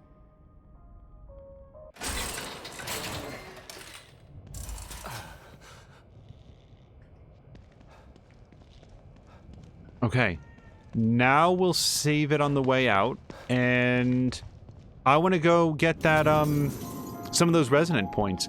I feel like episode 1 was an interesting like introduction to the game. Episode 2 here feels like where I'm getting a much better handle on how it's played, about going to these resonant points, recognizing which ones are optional. There's a lot of character upgrade happening in this one. We're getting new weapons, we're getting new tactics, drinking lots of coffee. This game is really making me want a coffee, by the way, and I had one this morning.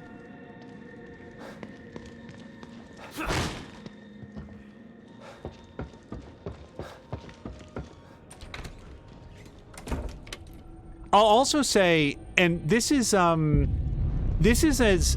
relatively common for a lot of modern games. Oh, you can. It never occurred to me to hit A. Okay, that's even more precise of here's where to go next. What I was about to say is that in a lot of current games, there's nothing on the upgrade tree that strikes me as being an obvious trap. Sometimes in games like this with skill trees, the developer gets it into their head that they need to have a lot of options, even if some of the options are a complete waste of resources. One of the famous ones in my mind was the ability to deflect arrows in The Witcher 2. I played The Witcher 2. I liked The Witcher 2.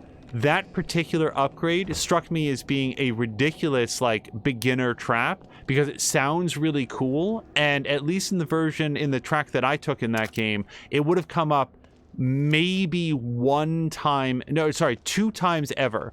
There was a combat where there was, like, enemies firing arrows at you, and other than that, it would have been a completely useless upgrade. In this, yeah, there's upgrades like, to fire rate and stuff that I find less appealing, but that doesn't mean that they're useless. It just means that they're cheaper for a reason. And now I've got the weapon upgrades for the one that I wanted to do. Oh, and we found a crafting station. Very helpful. What was the one that I wanted to do? Oh, right, the shock upgrade. Yep. Although now I have 100 parts. Was there something that would be better? I could upgrade that, and then this would... No, that'd be 200. Okay, I'm going to tell you what. I know for a fact that I'm going to want to do this, and I'm worried about losing the high-grade weapon parts when I die or whatever. So I'm going to spend this right now to do this. And what is that going to unlock for me? The possibility... Wow. Inflicting critical damage when you're shooting an enemy's weak point from 1 to 30%? That's a really good upgrade. Yeah. Then again, wait, do I want to do it here? Oh, I couldn't do it here even if I wanted to. All right.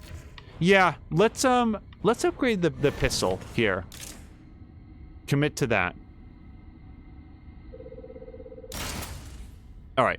Now, even though I'm not going to be able to afford either of those things just yet, I'm 5% interested in upgrading to this, because that seems like a really good...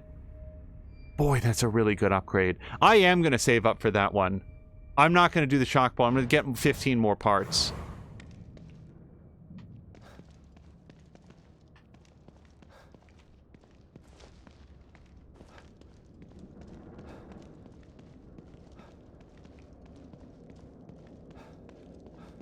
Wait, what did I just do? Okay. The next question is, does it mark on the map the fact that there's a workbench there? It does. Okay, that's really nice. All right, so now we're going to go here, and there's shotgun shells there, but I might be full on shotgun shells.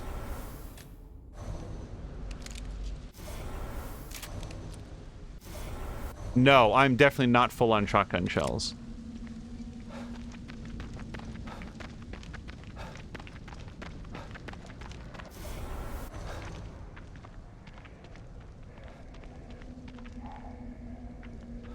As far as I know, there's a solid, well, a chain link fence between me and there. And there is an herb right here. Can I... No. No vaulting over the fence. Railing.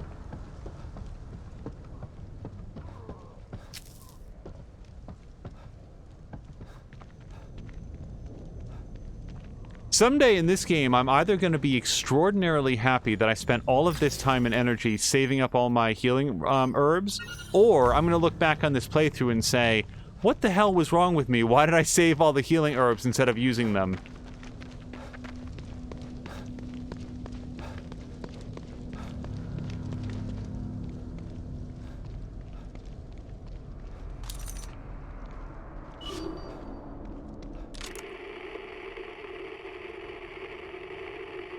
Oh, we've got... Every cache is overrun with those things. I should do it. You're not getting out of there. Shit. Okay, we're gonna listen to that in just a second. I want to get these shotgun shells.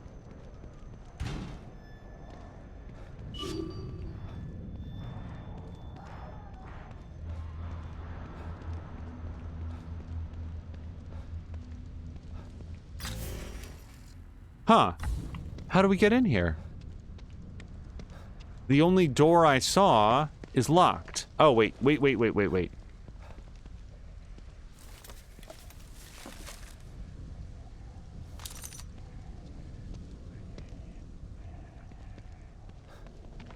Oh, wait, is that... Well, I have 130 parts. Is that how much I was saving up for? I think it was. Wasn't it 130? I think it was 130. I think I just found the parts that I needed.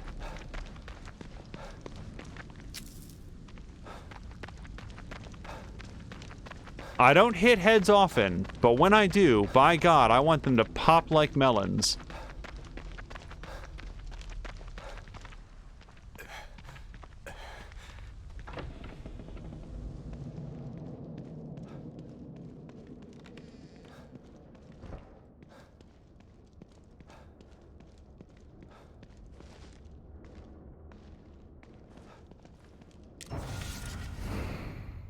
Alright, this and... Yeah, I actually got it slightly over. Alright. Now, all I need to do is successfully land some hits.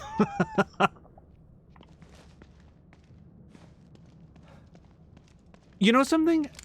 I wonder... Wait a second. What if... Is there an option to adjust the sensitivity when aiming? Not camera... No. No. That's keyboard bindings. Yeah, what I would want would be a different level of sensitivity when aiming. But, okay, so we can see it's 20. What if I dial this down to, like, 10? Does it also affect the aiming? Because that's what I would like, a little bit finer control on that. Oh, it does, but it also makes this way slower. Like, this is very slow now. Yeah, that's not gonna do it.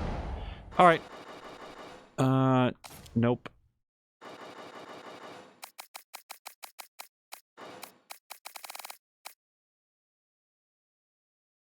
Yeah, that's, it's probably... It's what feels natural to me at this point. I might monkey around with that a little bit as we go.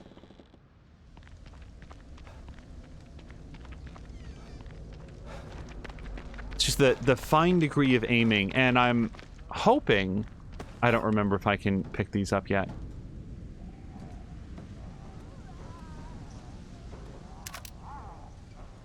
Oh, right, because I got more ammo capacity.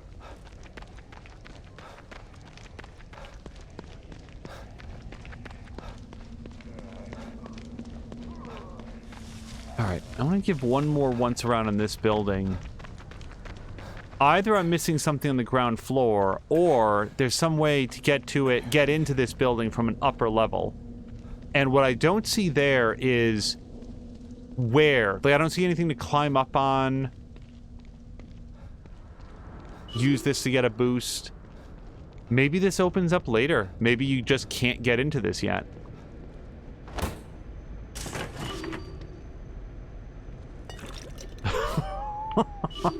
Wait, how much goo can I get out of this, Fuji Dew?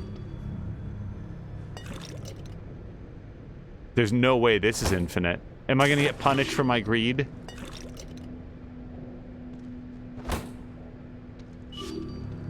Okay, that's it.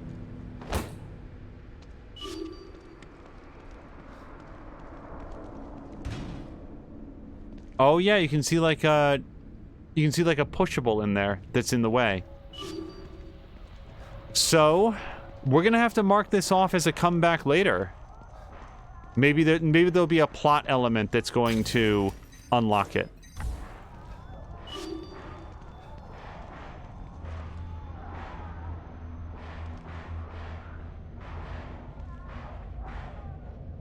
Why would I want to open this? I mean, I would want to open it to...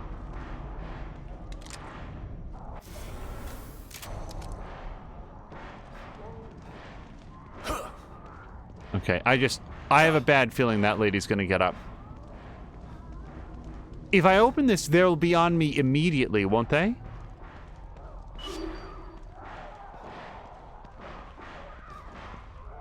You know what? I haven't done anything worth saving, so let's just hit it.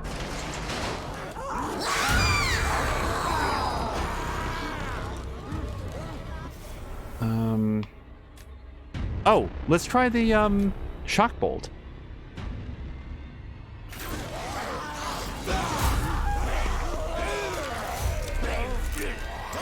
Just take your time, though. Take your time.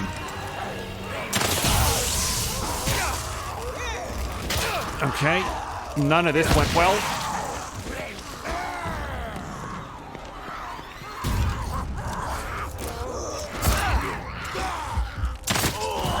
Okay. Well, it's one of those cases of like, what did you expect to happen? And I have to say, that's exactly what I thought was going to be in there. But I thought, hey, maybe I've gotten some upgrades. I'm going to be in a better position. No, not really. And the good news is our visit to the crafting station was its own checkpoint. So we're doing okay. Now, here's a question. I spent my high-level parts. I did not spend my red goo. Do I still have red goo in the inventory? And I do. Why? What happened to all the other red goos that I picked up in episode 1? Were they spent on something? I really don't know.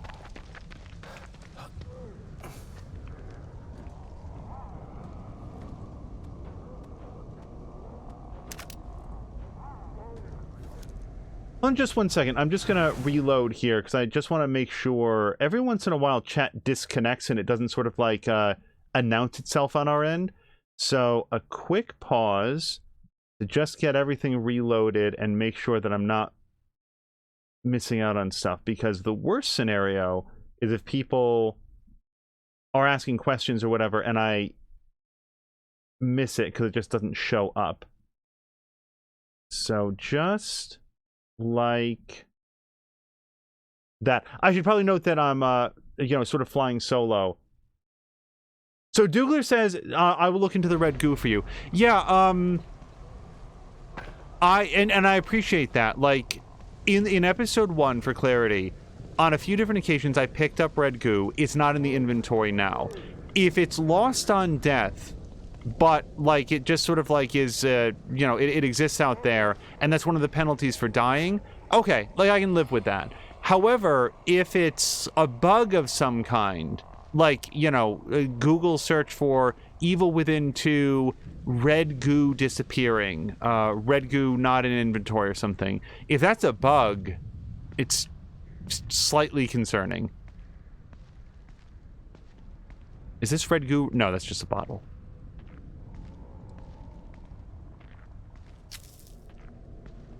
Kira Luna's voting for Chatty again. When I opened this door, by the way, there was like a big... Oh, we have a different corpse here now. There was a big delay before I could do anything, and I wonder if you're going to get, like, landmines or some other way to set, like, a proper ambush out here. Oh, and I need to take off that... Yeah, let's get that off.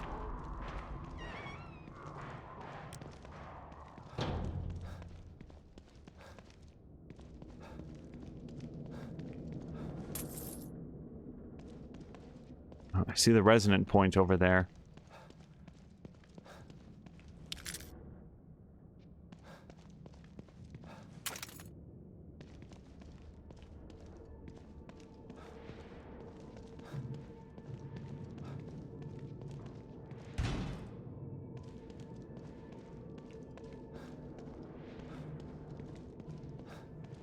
Now I can't remember if I said out loud that Carolyn was throwing in another vote for Chatty. It's weird when it disconnects the Twitch chat. To get supplies if every cache is overrun with those things. Shit. How am I supposed to get supplies if every cache is overrun with those things? Should do it. You're not getting out of there, shitheels. James, it's Ryan. Come in. I locked a bunch of those things in the room underneath the auto body shop. I'm heading to the visitor center now. James, do you copy? Shit. There's a supply cache under here? I gotta get down there. A new signal. James, where the fuck are you? Get your ass to the visitor center. You're never gonna believe. Visitor center it is.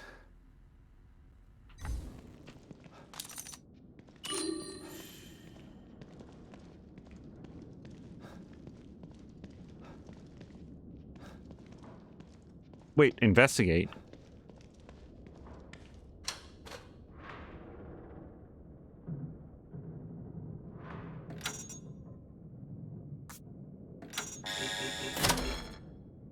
Okay.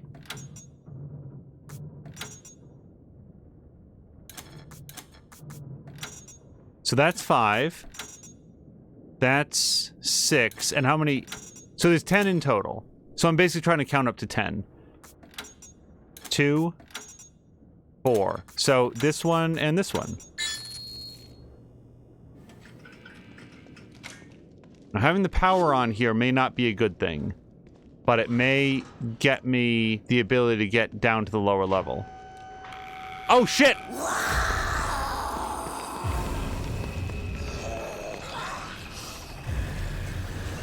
Okay, this is one of the knife ladies. She can't see me over here. This counts as full cover. Maybe. Nope, no it doesn't. Okay.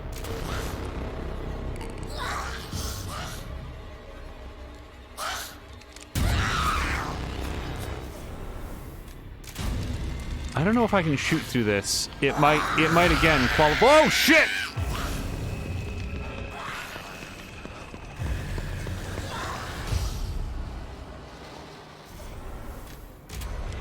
I don't know how smart she is.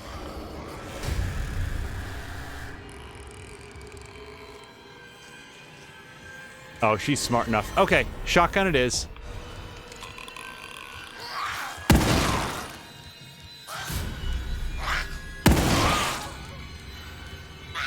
Oh, god damn it.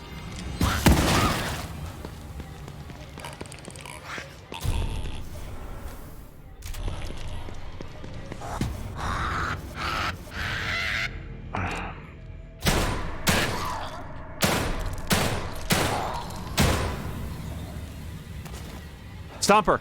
I don't believe it. Okay, she's dead. I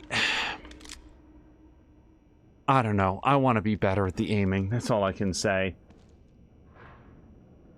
Dougler says, so I didn't see anyone mention red goo not picking up more than 1. I think what we might have to do is revisit the... And there's our hatch to the lower level, by the way.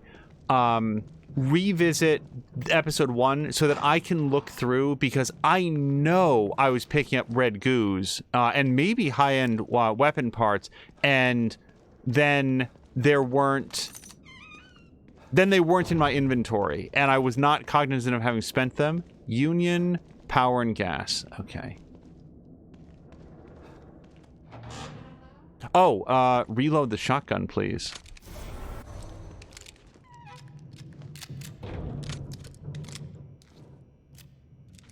Yeah, staying reloaded between combat encounters. I don't know why I'm forgetting to do that in this game as opposed to others. Hello to Jab!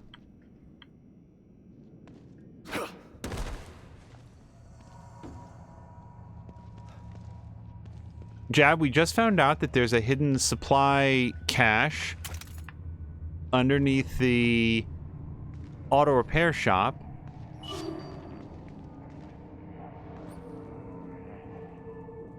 Okay, I will listen to this person then.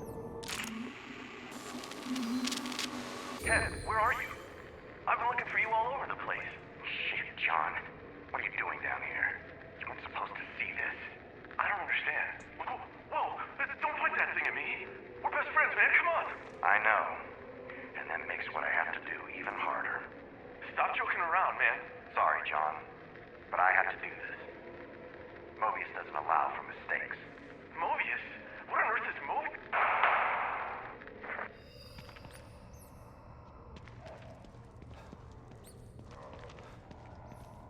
Okay, I don't like the sounds of this. I'm gonna try to get eyes on whatever it is that's up ahead.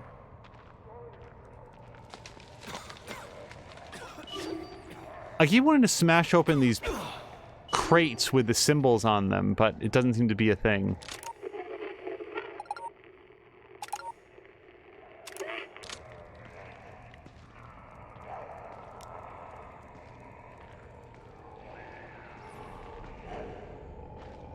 I have not forgotten the fact that the... Ooh, a keypad. That the crossbow can be used to lay tripwires. I just haven't seen a lot of opportunities to do it. This environment might be a good shot. Yeah. No idea.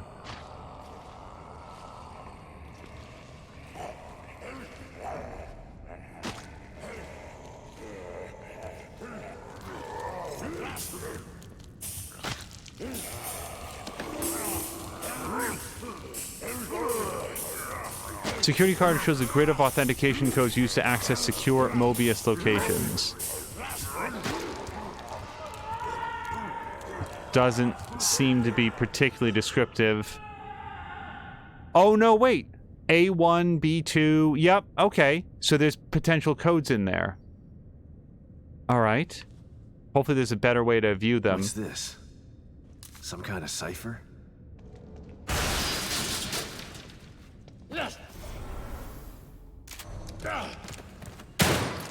Stomp him! Fuck! Duck. Hit the duck button. Okay. So you get me in here without showing me your head.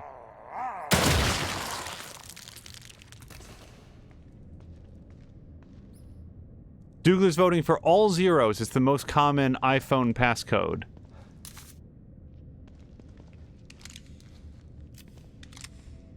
Okay, so this says B34. Can I get anything off that inventory thing? Is that a key item?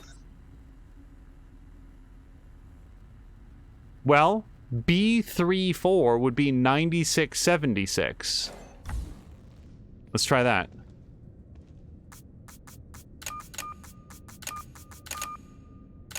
Ha! Wow! Okay, so it was B34.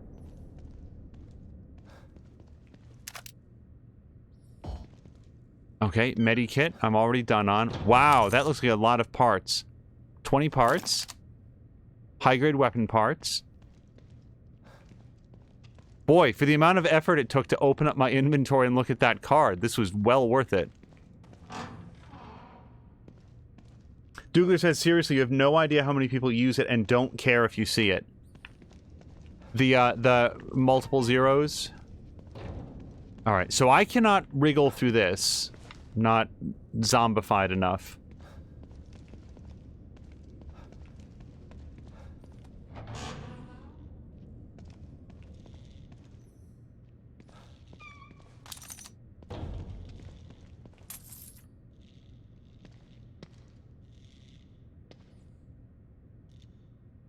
Okay. Oh, and this is not... I really thought that was something to pick up. It's just a broken light.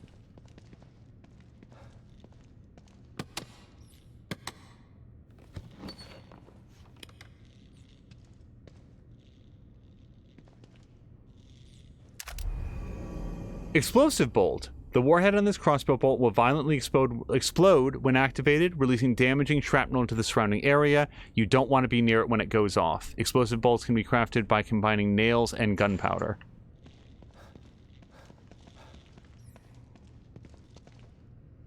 Well, that sounds like a really good use for against that crowd of enemies that we saw before. Because we don't know where they went, and now there's a tripwire right there.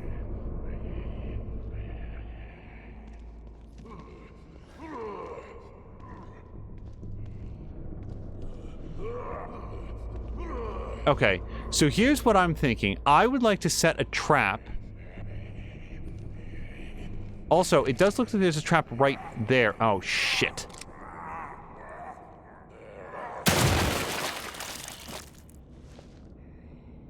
Okay, I need to think about this much more quickly. So, explosive bolt, right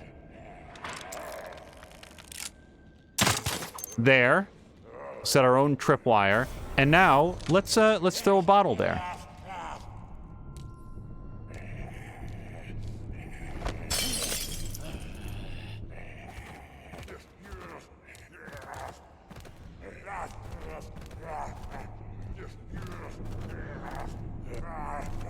Wait a second. Climbing over the crate, that is not fair. You're supposed to go over there.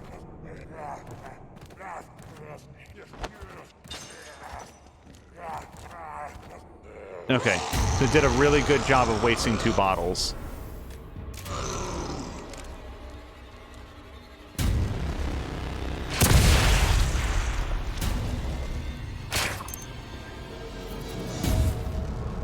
Oh, can I pick this up now? Okay, well, I spent an explosive bolt, but I got one back in exchange. It was not a good expenditure of the bolt, but whatever. I made it through without losing my life, so we'll call that a success.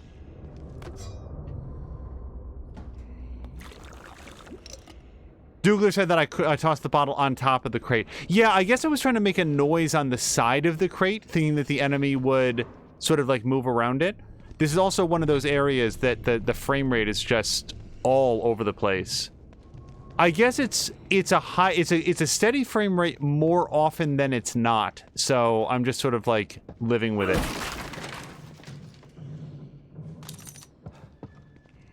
I thought in this environment there might be like a bunch of guys and the explosive bolt could be used to take them all out.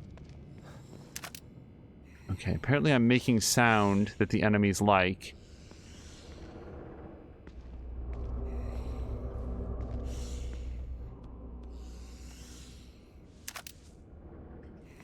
Douglas saying, I have to help people use the photo kiosk at work, and 9 times out of 10, that's the iPhone code. Hell, I tell people I'm just going to look away so I don't see your code, and I don't even get to finish that before they start to enter it. Okay, the green light in that forklift looks like it might unblock the entrance into that supply cage. And everything else out here has been found.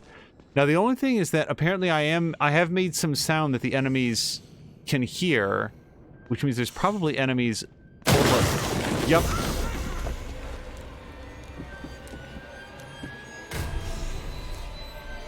Okay, he did that, but didn't actually know where I was. Or she.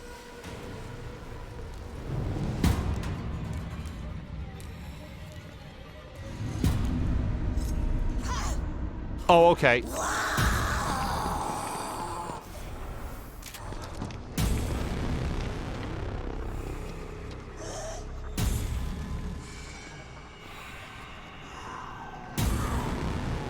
Now I've lost track of her.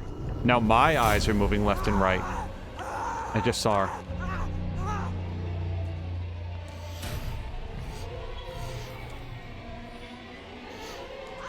I find the enemies in this unpredictable, and I mean that in a good way. Like, when they're on their patrol routes, they act like, you know, enemy AI characters on a patrol route, but when they get agitated, they get their heads on a swivel, and they don't stop. Ugh.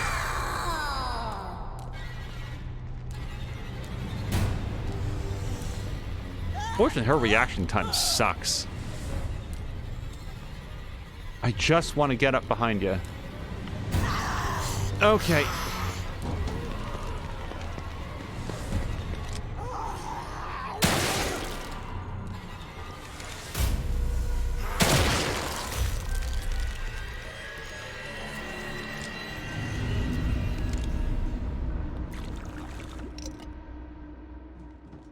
All right, now I should be able to move this without risk of, or whatever, lift it up.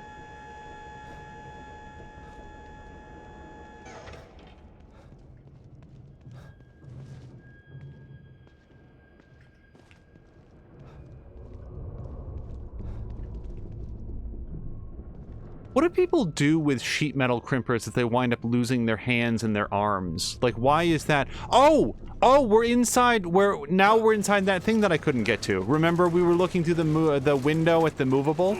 This is it. Okay, and it's a different button to release, not A.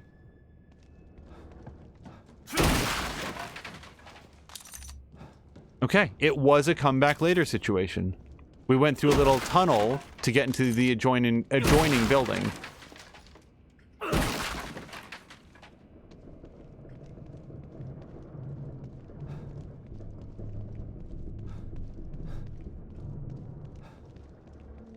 I heard somebody saying that this October is the most underwhelming October for new releases that they could remember. And I guess I hadn't really thought about it, so I'm not coming to this point of conversation with a very well thought out thing, but I personally would be very interested in playing Metroid Dread at some point. The Monkey Ball remake, I didn't like Monkey Ball back when it came out. It's just not my style of game at all. Caroluna was here talking about like games you have to retry and retry and retry. Yeah, that is super where I am with Monkey Ball. There's no, from what I've ever been able to tell, there's no meaningful story. There's no, you know, progression of abilities or anything. It's just, it's a, like a unique type of platformer. Hold on. Look at this bundle of, oh, that was a lot easier than I thought it might be. Okay. Yeah, I guess we'll keep moving forward. We're giving the actual plot thing a wide berth, because we want to make sure that we can find as much as possible. Oh, hello to Jody K. Being stupid in usually and reaching into it or holding the metal wrong. Being stupid usually and reaching into it or holding the metal wrong. I think I feel like I came in partway through that thought or something. Oh. Okay, like, do I spend a bullet on this woman to make sure that she doesn't get up? Because I want that herb. Okay. Let's just agree to part ways, lady. What's that?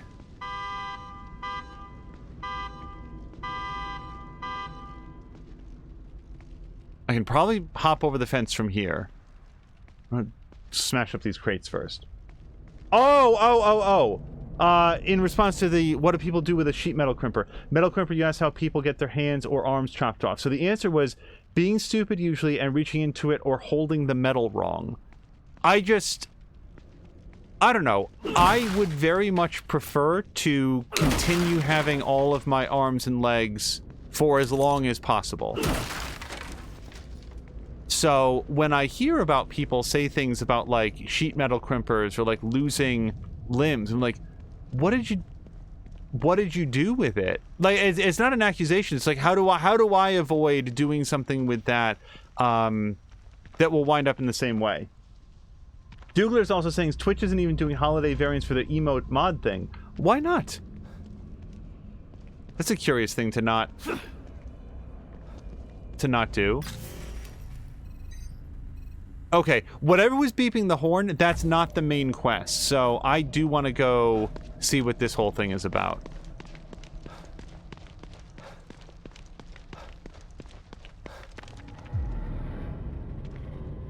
Or do I?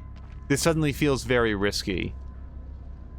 'Cause if I go in there, I don't know that I can get back out. I'm changing my mind about exploring in there. Why don't we go... What if we can get to this safe house? Then we'd have a new place that we can hang out and save and then come back. Jab says that he's never even heard of a sheet metal crimper. He's gonna go look it up. It's that, and like, isn't there something called like a baling machine or something that people sometimes can get mangled in?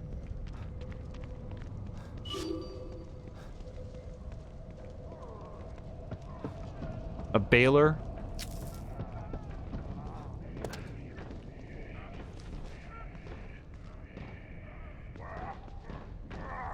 I'm might make some sound here, but I want to find out what's in these crates.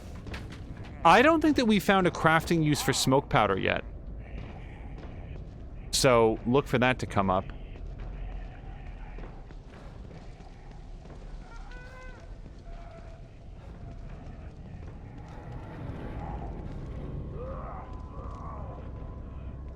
Jab says, if you think October for game releases is a bust, just wait until December. It wouldn't surprise me very much if some of the December releases get pushed back to next year. That's sort of... Game delays have always been a thing, but I feel like especially in the era of COVID, lots of games are getting delayed just because the companies are still learning to deal with the fact that there's just going to be a different... development environment. But off the top of your head, Jab, what is on slate for December? What's on the release schedule? All right, I feel like we can now get in here.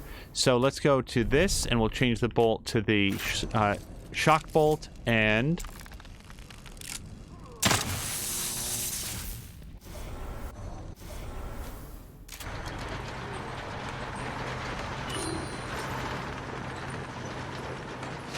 oh, a new resonance point. Oh shit!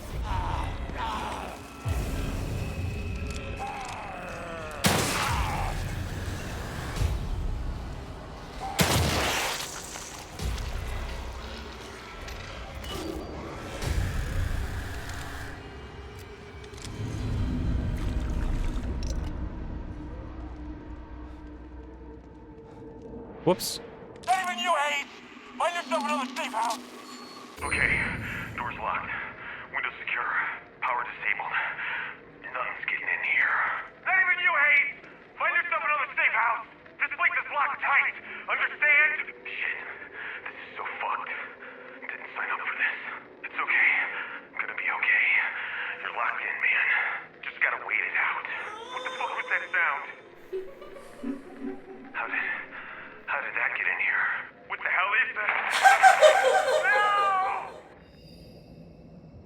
That laughing, as you could probably tell, it didn't have the same sort of distortion as the radio. It sounded like it was coming from the environment. It was actually very effective at being unsettling. It's like, wait a second, am I getting assaulted in the middle of this resonance point?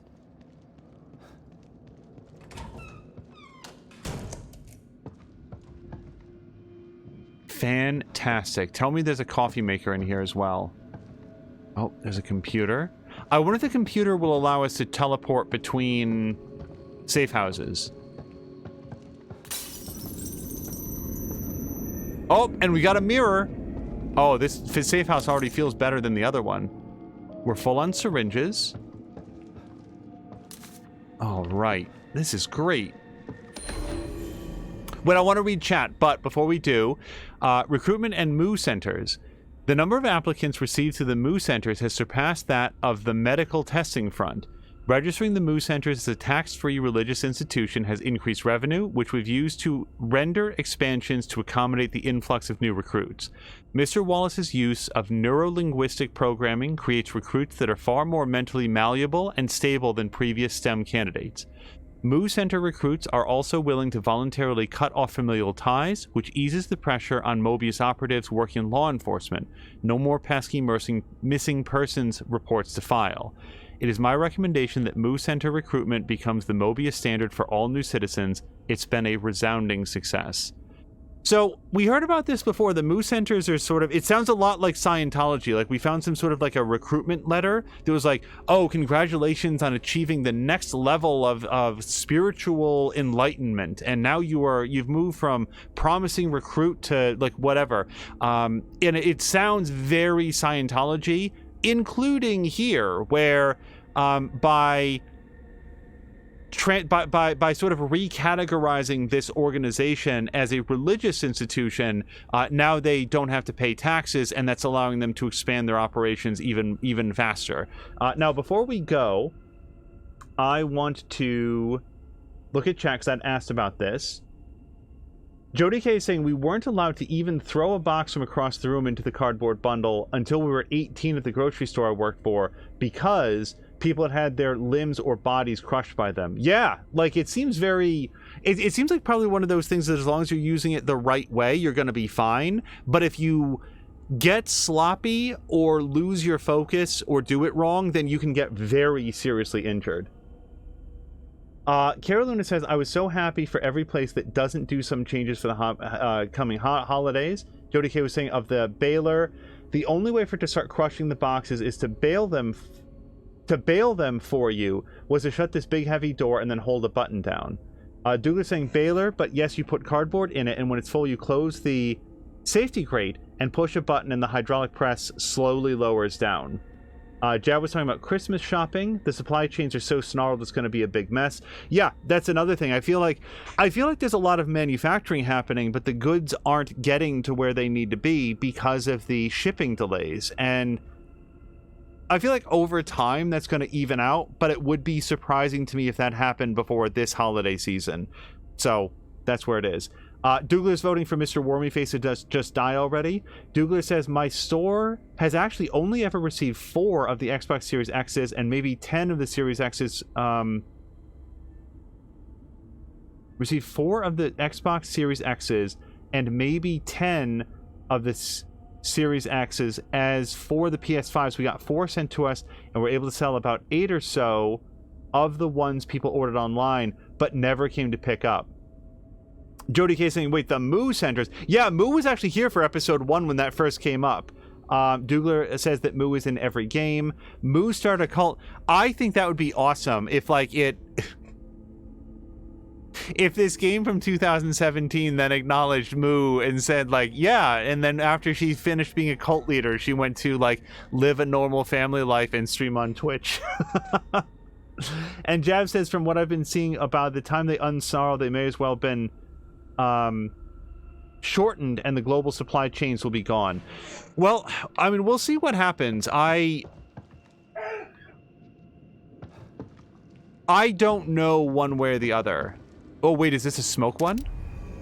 Smoke bolt. This crossbow bolt releases a cloud of smoke centered around its impact point. Sometimes stealth is a better option than fighting, and it's easier to escape or sneak kill when enemies can't see you. Upgrading your smoke bolt at a workbench can give you the ability to sneak kill enemies trapped inside the area of effect. Oh, nice. Smoke bolts can be carried by combining smoke powder and gunpowder. Very much like to upgrade those to the point where I can just do sneak kills against enemies that saw me. Alright, a few things before we save. I don't remember if this is the door I used to get in here. It was. Okay.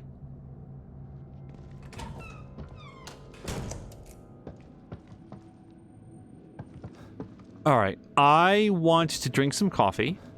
I don't think I took very much damage. You know what? I really should have checked my health before I drank the coffee. Also, I'm going to go on record. If you drink coffee at one safe house, they all go on a timeout. Okay, I had some health to refill, so I feel good about that. Secondly, let's go spend some goo in the mirror.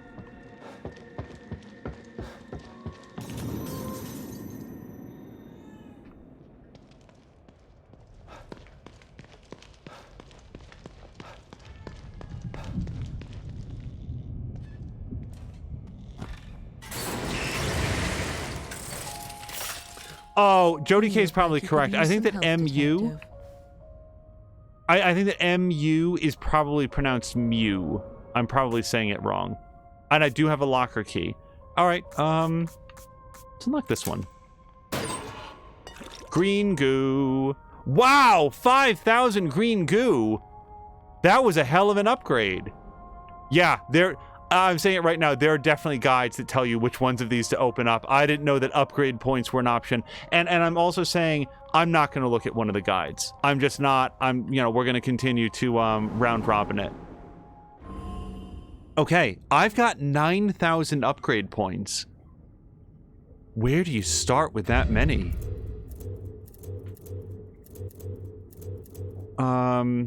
Treatment 2. So I haven't been using very many health items, but if I upgrade that, then automatically use a medical syringe when taking fatal damage.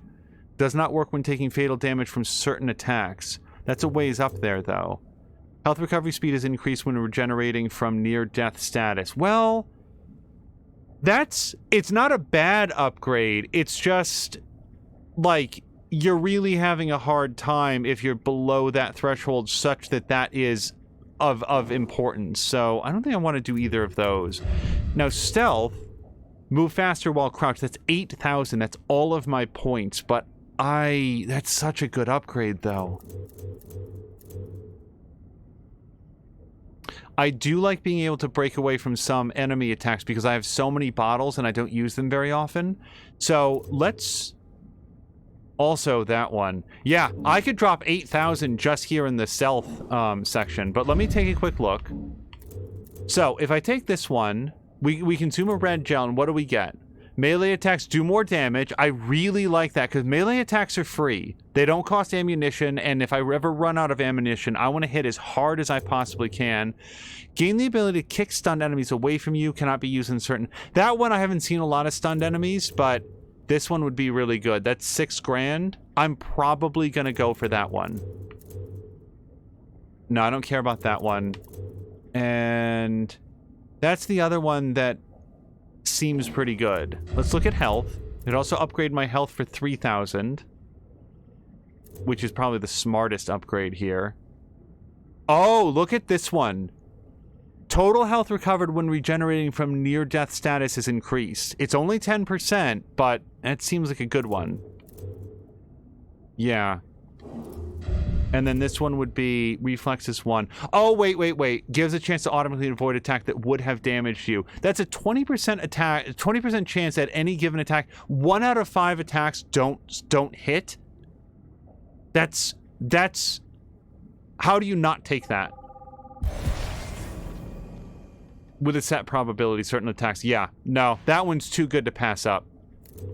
And 10,000 seems very expensive, but to increase it to 30%, I'm usually like 5 or 10% increases aren't that great, but this goes from 1 in 5 to 1 in 3. Almost. That's a big upgrade. Yeah. I might go for that one. I might prioritize that one over others. Or, you know what? Yeah, stamina recovery speed increased. Well, I'm going to go with that one, too. Wow. There were a lot of things in here I wanted, but I picked 2 that I think I'm going to feel pretty good about.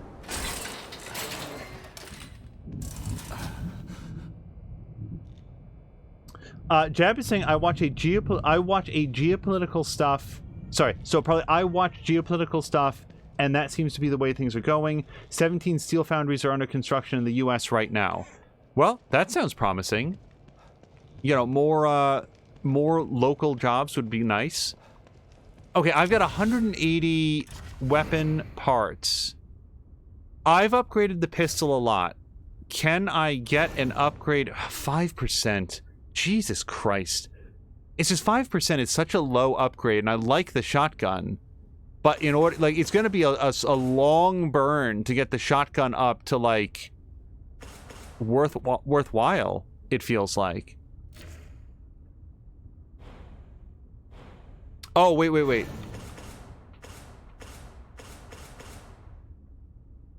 Okay, so Smoke Bolt 3 adds the ability to perform sneak kills on enemies caught in the area of effect. I want that a lot. It is very far down the path. That's 100, that's 200. Oh, that's a long ways away. How about the upgrades for the explosive bolt? So that's going to increase damage by 20%.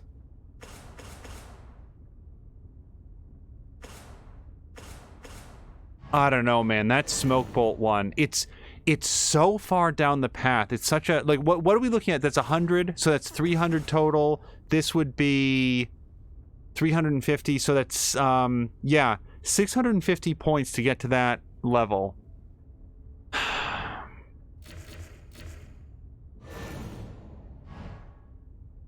I think I might actually go for the firepower one. What's this one? Increase the... Oh, and now we have a winner. Now we have a straight up winner, because I may not care about very much about this, but I can skip directly down here and spend another 100 to increase the critical damage, the chance of critical damage. That's a winner. All right. So, yep, let's do 90. And then I think I can even drop a high grade weapon part now and go directly to this. Oh, I need 10 more. I did my math wrong. That's okay. We'll get 10 more. I'm going to hold on to that. Jav says, being old enough to experience the death of the steel industry in the U.S., that is shocking to me. All the new foundries? Okay, so I did my character upgrades. I did my weapon upgrades. I didn't do crafting, because I've actually spent some bullets. Where do I stand on that? So I have the capacity to have 9 bullets, some shotgun shells, smoke bolts. Yeah, let's definitely build some of these. So I'm going to build 2 smoke bolts. I'm going to build 1 explosive bolt. I'm going to build 1 shock bolt. You notice that I always leave a little bit of extra so that I can pick them up if I find them. And whoops. And then shotgun shells. How much is this per? 5. Yeah. Well, let's get some more shotgun shells. And let me get some more handgun bullets. Leave a little bit in there. All right. I feel good about that.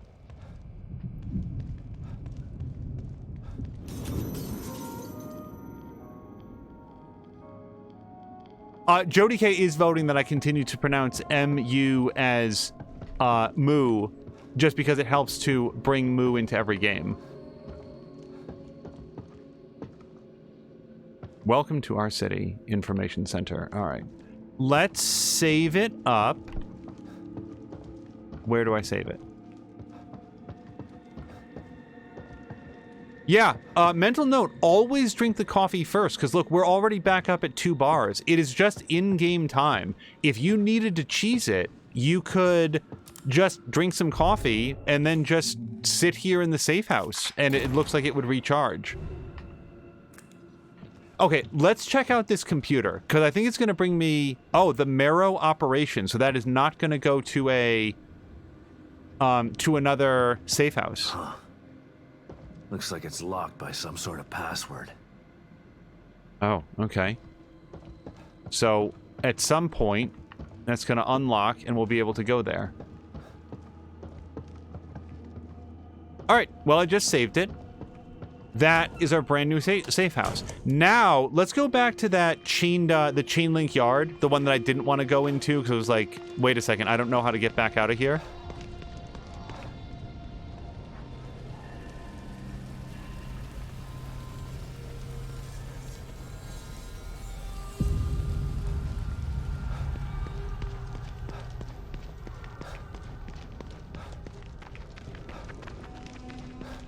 Now, we do have, at most, half an hour left, because that is when twitch.tv/morethanamia will be up, and she will be playing some, I believe, some more Red Dead Redemption 2.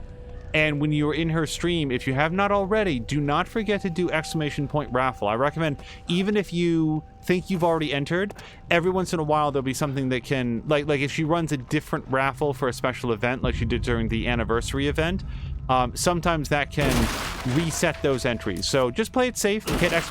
Raffle, you never know.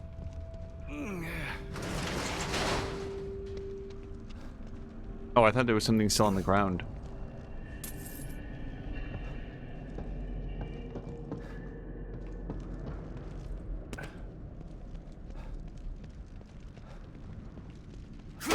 We watched the original George A. Romero's Night of the Living Dead yesterday, and it's a movie that I've seen before, and it continues to strike me. We're within 5 weapon parts now of the upgrade that we want. It continues to strike me that the monsters in that game, the ghouls as they are called... I need this worse than you do, pal.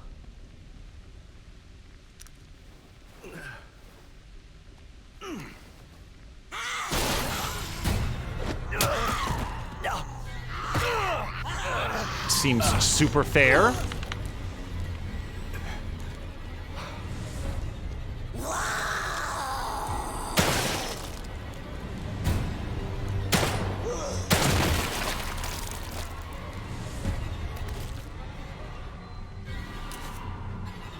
All right, just guaranteed damage out of a cutscene. Oh, laser-sighted handgun. The semi-automatic pistol has been equipped with a laser sight for improved accuracy at longer ranges.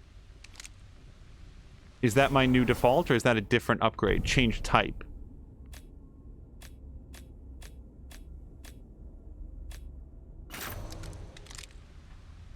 Why would I ever not use this? Is there some sort of... Hold on.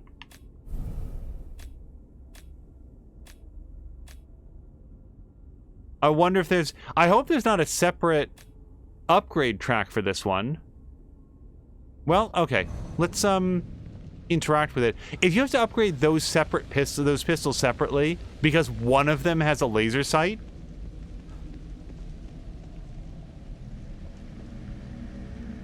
Jab says I never really get on board with fast zombies. So, yeah, that's what I was about to say. The, in the original Night of the Living Dead, the zombies don't run, but they do hurry. Like, they sort of like, sometimes they're walking very slowly, but when you get within a certain range, they'll sort of like lunge. They don't jump, but they sort of like... They get enough juice in their bones to go like, and they try to get you. And it's much more menacing than sometimes when you see the slow zombies, the traditional slow zombies, where they sort of reach out, but they can't get a good grip. Like you really got to give them a good 5 seconds to get situated. All right, was there anything else in here? Let me check on top of the truck. I don't see anything on top of the truck, but if I can climb the hood, I want to see if there's anything... Nope. No, that is a good tour of this area.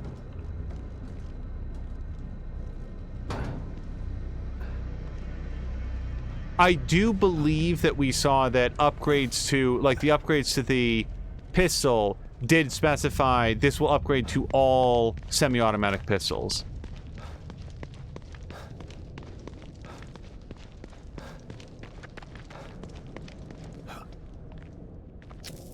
Several years ago, my, well, I was, by measures, exposed to a, like, self-published series of zombie stories that were just awful. Just the worst. But one idea that was posited in these stories that I thought was pretty clever was newly turned zombies. You know, people who had recently died and were infected, they were capable of running really fast. However, because the cartilage in their joints would wear out, what would happen is zombies would start out being able to run really quickly for a period of time, but then as they continued to decay and age, and they like do all this strenuous physical exercise, basically the cartilage in their knees would wear out and they would develop into the slower moving zombies because basically they had just sort of like fallen apart. So I don't know what to deal with this, how to deal with this person yet. I think I want to stay out of their smoke aura, and I also know that if they scream, my stamina drops to 0. And then has to reload from nothing. Aside from that... Oh, is that a wet surface that they're standing on? Because I will 100% shock them.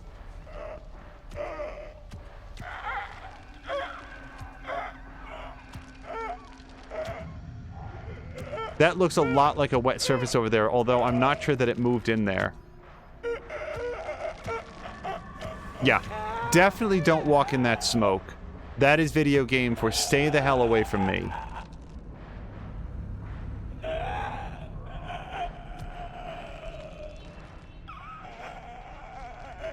How do I make use of that wet surface, though? Let's see if it walks in there. Although, wait a second, what am I saying with the wet surface? It doesn't matter, because if it's oozing this smoke around it, and I can't walk into it, which I admit is an assumption, but I think it's a smart assumption.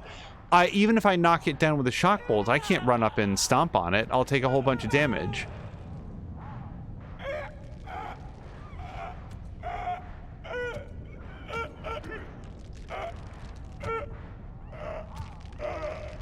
I'm honestly thinking that I want to leave and save the fact that I have the pistol.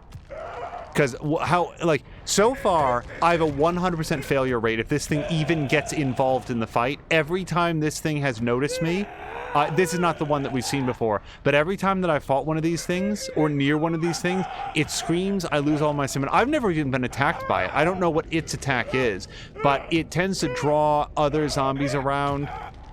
Yeah, I'm gonna go save it. I know that's the coward move, and I am okay with being a coward.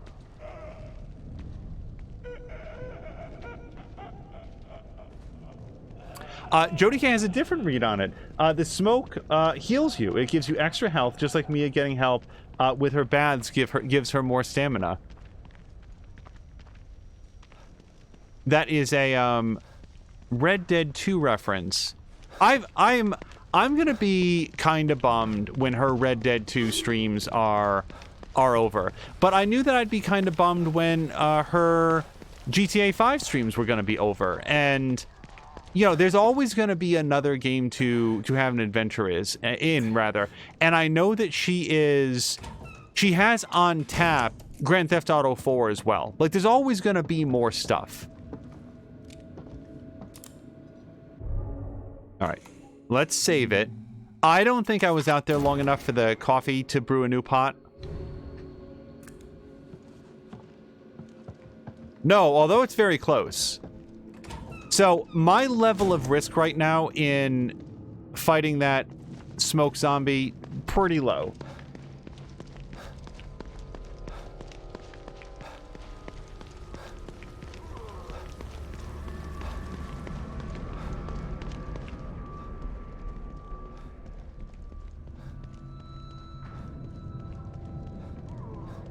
I think you can walk through these bushes.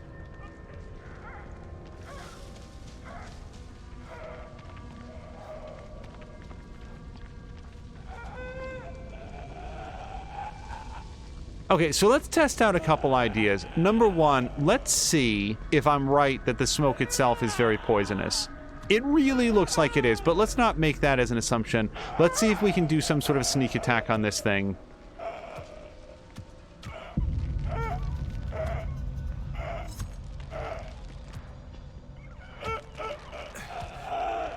Well, I didn't lose any health that I could tell. This is not going to kill it. I'll call that right now, but... Okay, can I please bring this up? Yep. So, if the smoke doesn't hurt me...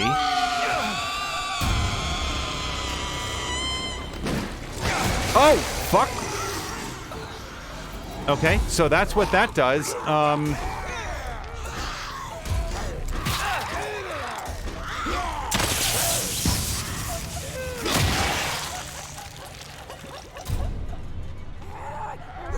Okay.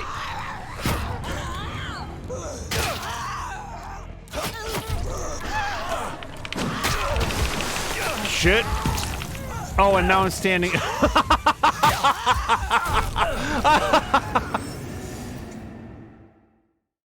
Sorry, it was very funny that standing on this asphalt pavement, I was suddenly also getting drowned in the danger goo. Okay, so we did learn something about that, and it was good information. What we learned is A, the smoke is not poisonous. B, it actually shoots bile at you that is dangerous to stand in. C, it definitely does call around different zombies. I wasn't sure if that was a thing or if it was just that other zombies overheard the fight. That sucker definitely calls them in. D, the sneak attack is not going to kill it, and that's fine. I think I do have an axe, so I could still sneak attack it and then axe it. That would probably cause a lot of damage. Carolina says Red Dead 2 is one of those games where I've just had enough of it, and I haven't even played it myself. Well, that's the other good thing about streaming, that it's going to... Like, there's always the next thing. When Mia was first getting started on streaming, she expressed concern that there would be enough scary games to sustain her love of horror games. And I thought that was very funny because, yeah, horror is not the most well-served genre out there, but there's a lot of it. made by a lot of like Mia's never played a Fatal Frame game. Mia's never played a Resident Evil game. Mia's never played an Evil Within game. Like, there's so much. There's so much out there. So believe it or not, I do have an idea on what I'm going to do differently this time. It's just not coming up just yet.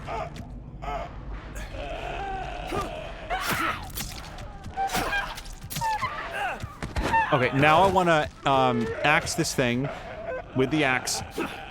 Axe! Oh, okay. This is so much worse. Oh, it just keeps going.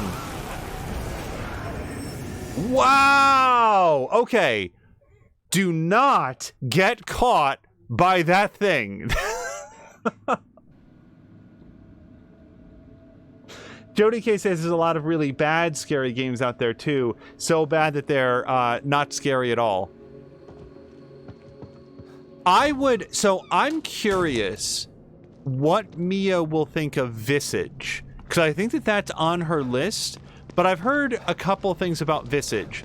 Number one, it is very, very well made. Like, it's very spooky and scary.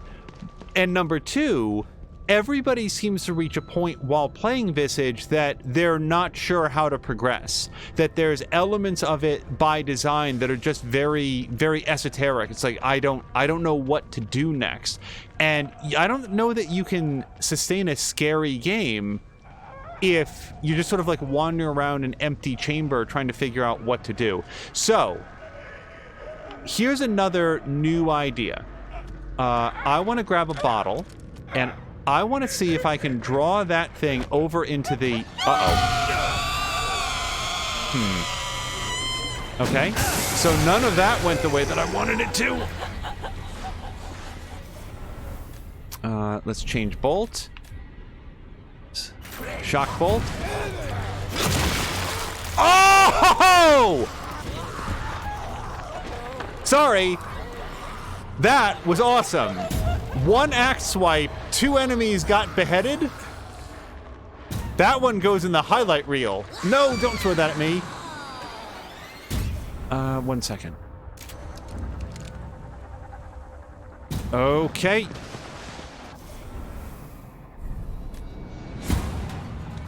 Okay. Change type. Down here. Press A. Oh, shit.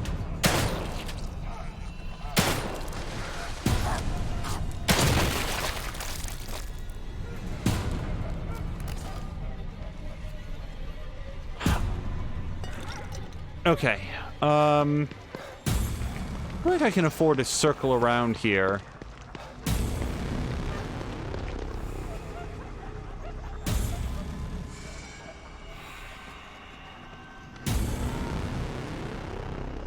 I hope the green goo from those 2 zombies that I just ended. Yep, no, that's still here.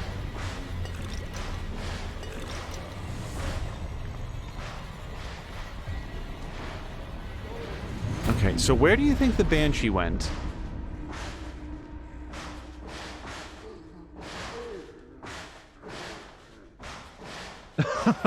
Jody K was saying, I think she wanted to show you how much she loves you. Jab was saying, I think it sucked your soul out. Oh, look at this. I did not see that during that last scramble.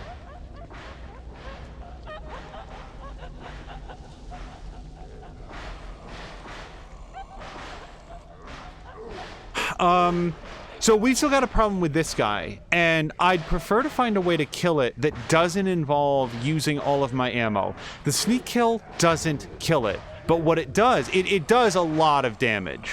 So I still want to be able to do that aspect of it. I thought from a distance this was a wet surface. It looks a little glossy. I'm not sure if it's wet, though.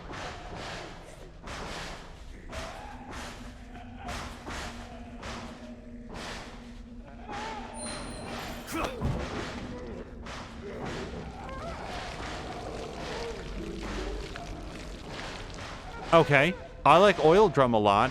So if I shoot an explosive thing onto this, it also catches fire then, it seems. Also, does she not turn around anymore?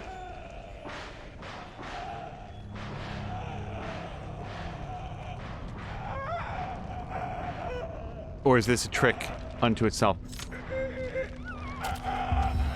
Okay, yep.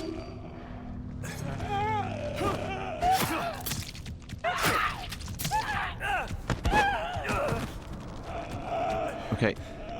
Back right the fuck off.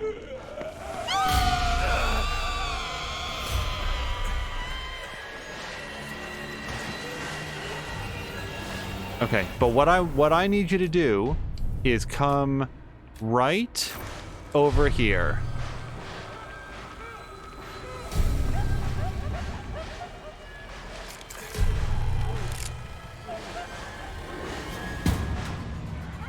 Come on.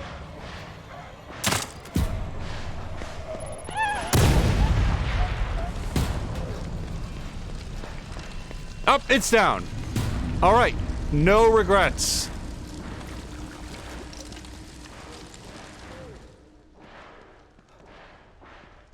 Oh, thank you, Jody K, for making that clip. Yeah, Douglas was saying traps, question mark. Yeah, I guess. I didn't know that it would lay a mine like that. I didn't know it would lay a mine like that. That's how we deal with the guys that are in the truck.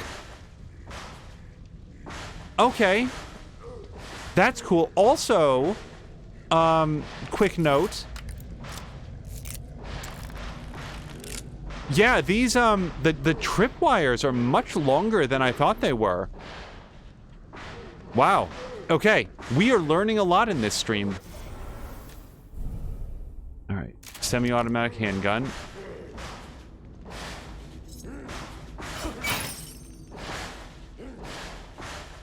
Now that you set the thing on fire, can I say a thing? Absolutely. Yeah, Dougler.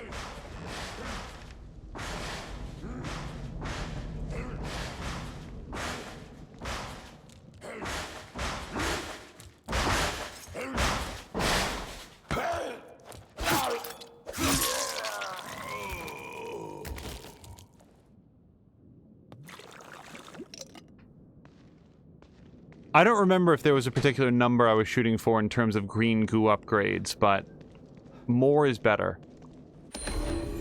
Sniper rifle parts, spare parts for maintaining a sniper rifle. If there are sniper rifle parts here, then there must be a sniper rifle somewhere. Yes, it's in my bag. Fix the broken sniper rifle.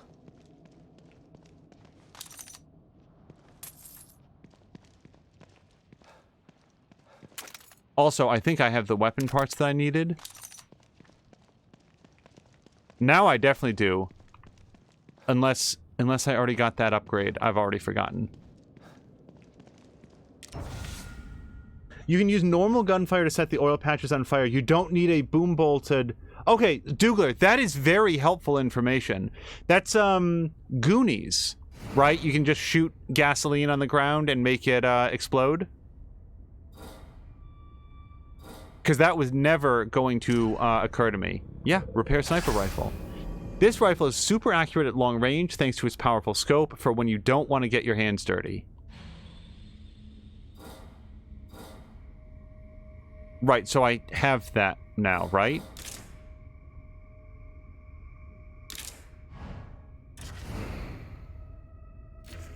I do. Okay, so for 100 parts, I can increase it by 15%. I'm not going to say no to that. Was there something else specific that I wanted, though? It was with a shotgun. Yeah, that's the one. Yeah, because look at that. It takes you from 1 to a 20% chance. It's 1 in 5 chances that if I hit the enemy's weak point, it does catastrophic damage. That seems like a really smart upgrade to go with.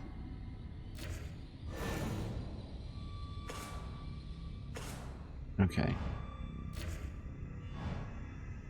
And then, do you want to do any crafting? I've shot a few bullets, not that many. I've got 36, what's it called? Sniper rifle cartridges, times 7. I haven't even fired it yet.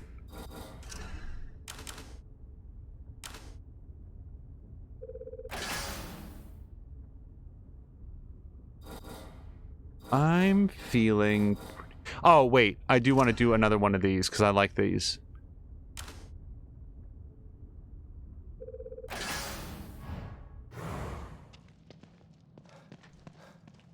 All right.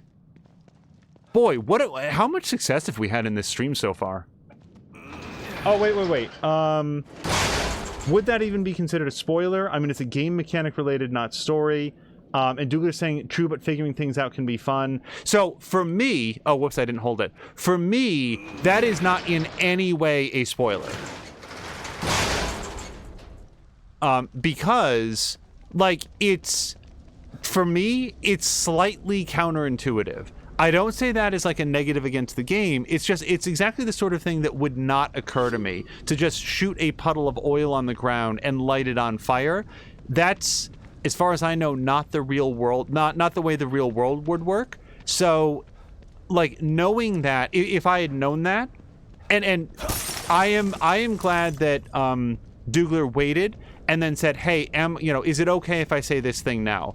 However, I can say that if I had known that, I would have saved myself an explosive bolt. Maybe saving the explosive bolt wasn't worth it, and this came out the best that it possibly could have. But yeah, for me, it's... Sorry, as I say this, I'm sort of like sharing my thought process, and I'm concerned that it sounds like a criticism, and I just want to make sure that I'm saying it is not. I love how all of this came out. It's not a spoiler because over the arc of the game, it's going to make those oil traps so much more usable than they would have been. If I thought that every single time I wanted to make use of it, I had to expend an explosive bolt, then I wouldn't use them very often. And they wouldn't do very much because the explosive bolt itself would do so much damage. So, no, I am very happy with the way that it all went down. So, again, before doing the main story one, I want to go back and do this rogue signal. So we're going to go back and see if we can wrap that up at the visitor center.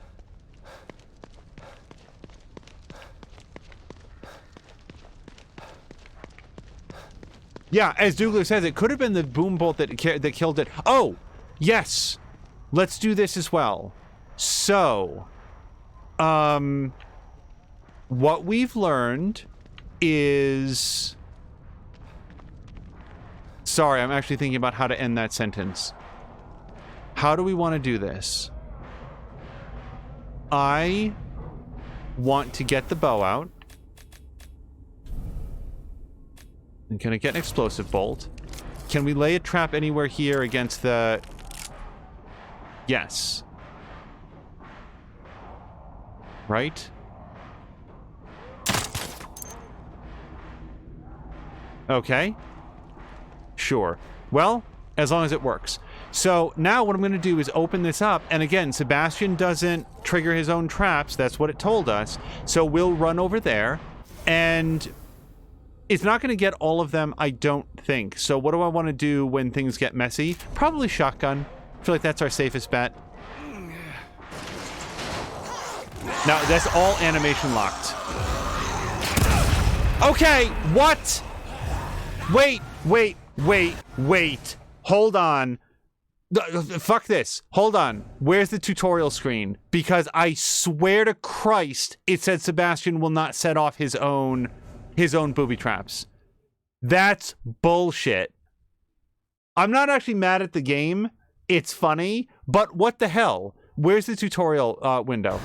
No, we're not letting go of this. Files, tutorials.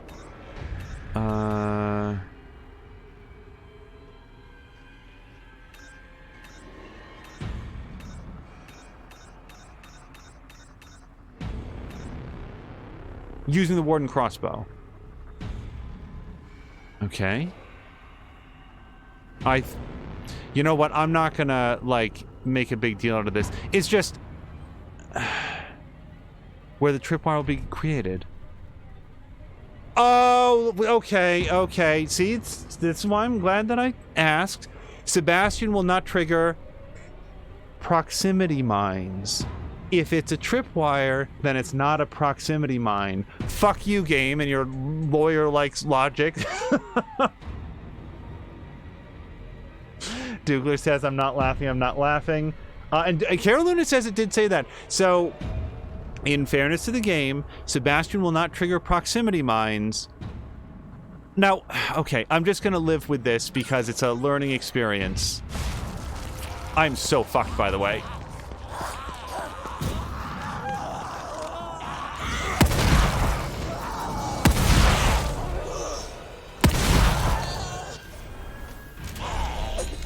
Oh, fuck you.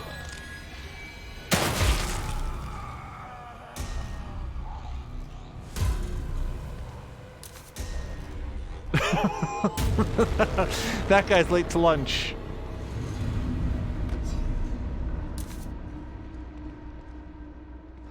All right, so what are we actually out? I spent slightly more shotgun ammo than it otherwise would have cost me, I think. And I basically spent a boom bolt on nothing. It's fine. You know, it's gonna be okay. Can I scale this as well? No, only he gets to go up there. Oh, but he's got an axe. Do you see his axe?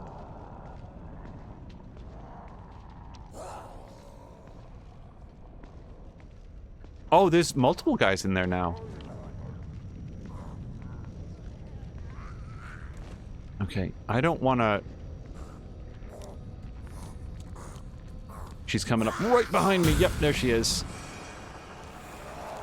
Still, she only caught a glimpse. I think I can get around.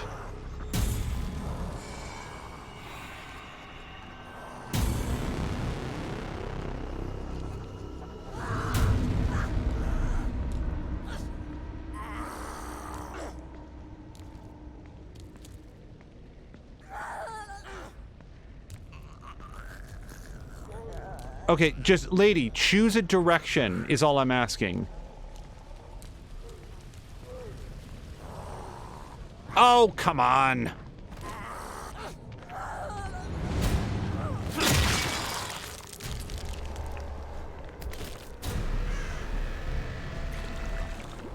I'm not worried about that. I'm gonna get another axe from the other guy.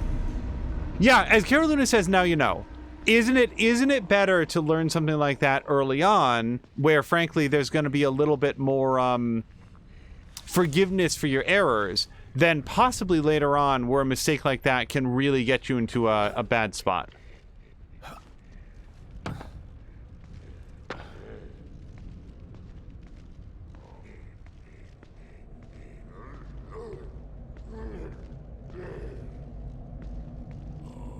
All right, I think we're gonna take a rest here because he's gonna turn around. I think, come back out into the middle of the yard. Shit! What the fuck?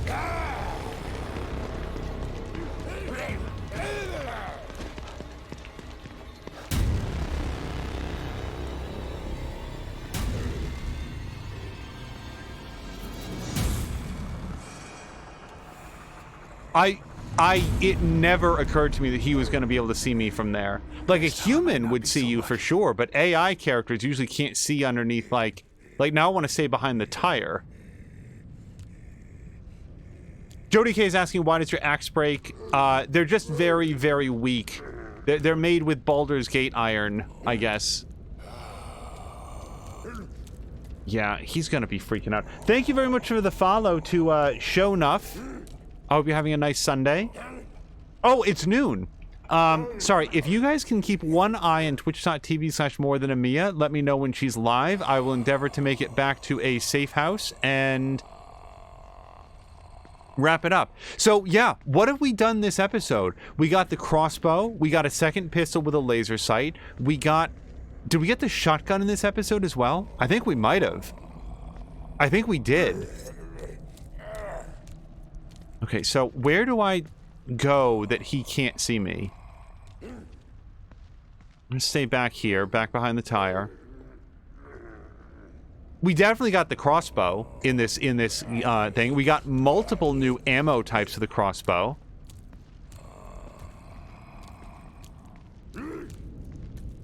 We learned about tripwires. We learned about proximity mines. Killed 60 zombies because we just got an achievement for that. All right, one new hand axe.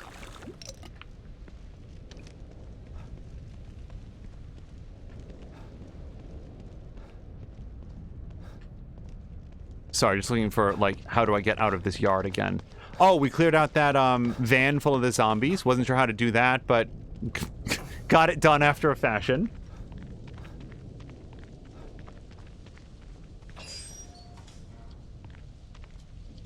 Jab is saying, seriously not a fan of melee weapons breaking after a use or two.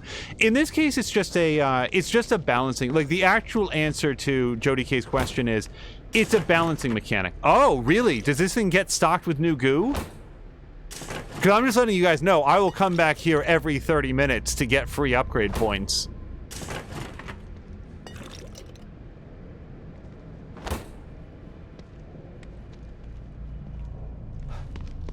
You know, they want to give the player a chance to, like, have some way to fight back in a melee situation, but it also feels like there's a cost to it. Yeah, man, you want to come out here and throw down? We'll do it. I don't think he can get over this fence, though. Oh, he can get through here. Yeah, no, we'll clear out that yard maybe next.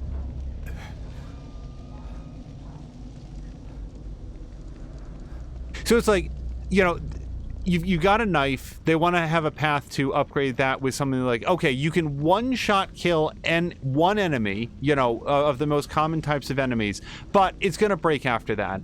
And maybe as you go down the path, you can upgrade it so that you get 2 swipes with an axe, or maybe even 3 if you're willing to invest heavily in that. And that's fine. It's just, you know, gameplay mechanic. It's not like, I know that Breath of the Wild's system of weapon durability was controversial, and some people just really, really disliked it. I have sort of mixed feelings about it and haven't played enough Breath of the Wild to have a permanent sort of like impression of it.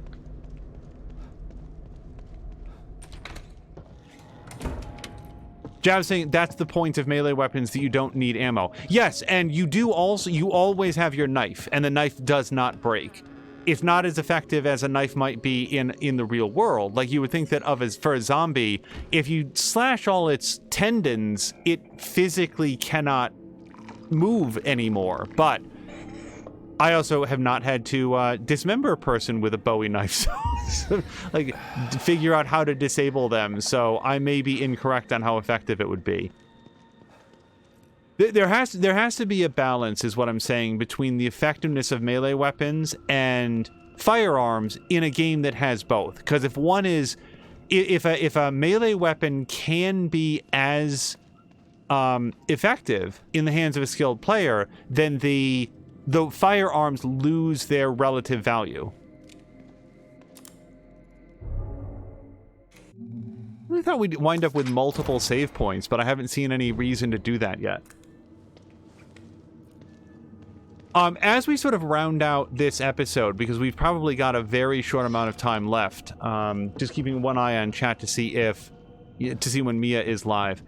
I had a it was a very actively unpleasant end to the week at work, and there's going to be a bunch of stuff that has to get settled for that coming up tomorrow. Like, basically tomorrow we've got to try to get things set on a proper path to fix some of that stuff.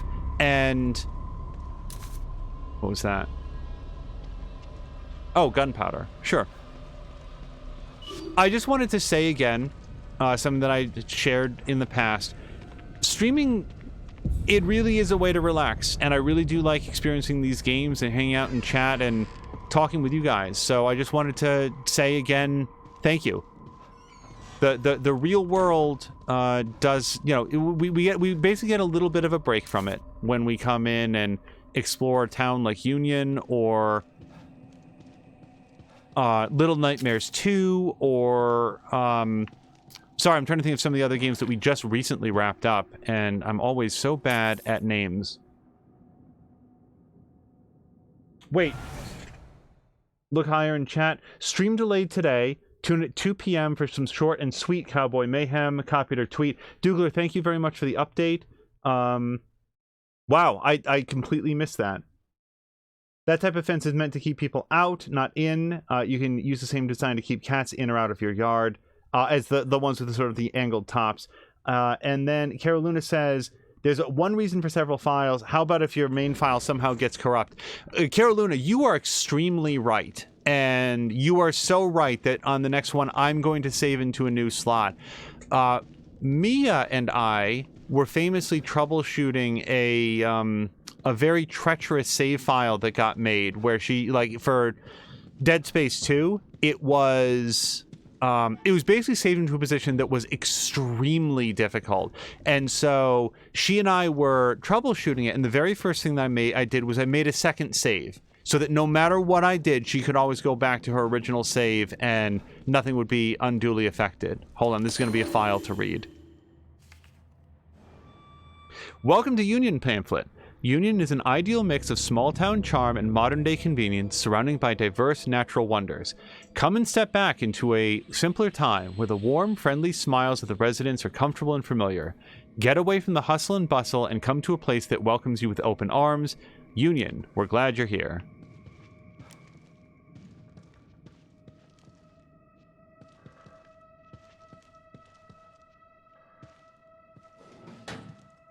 Yeah, I often talk in wide circles around work or real life stuff, and don't go.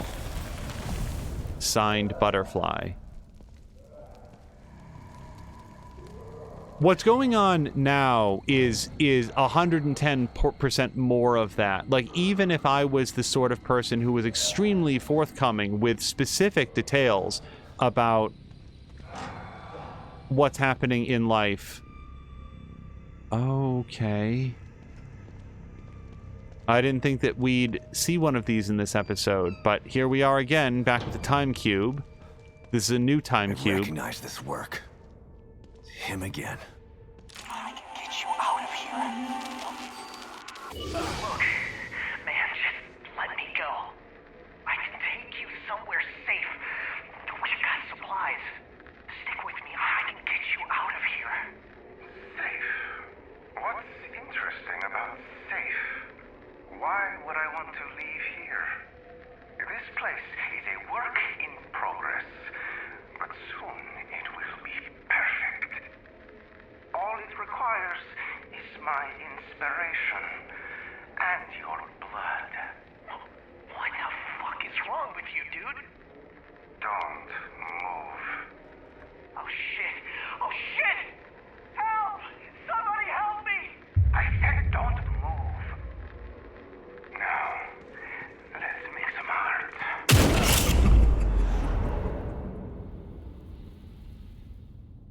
Tough luck, Ryan. Oh, wait, investigate. Huh. Another communicator. Must be Ryan's. Mobius team members. They might have something useful on them.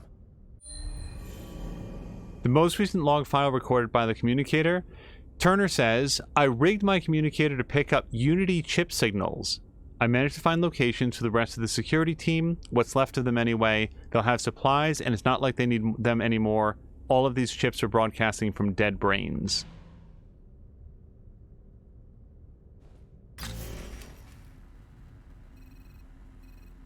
Okay. Either I've already found all of the ones south of here. Oh, no, I think it might have added that one and that one.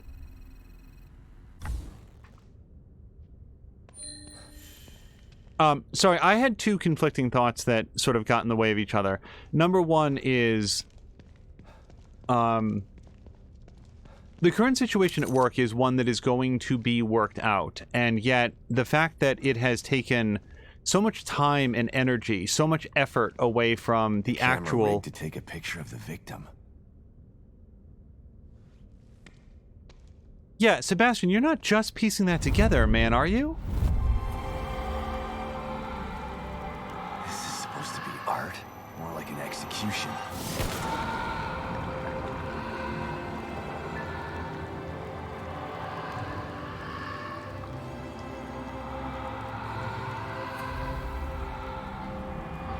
Oh, look, you can even see where the bullet went. Bullet carved a surprisingly straight trail through his head. And then you can actually see it there. Look at it travel.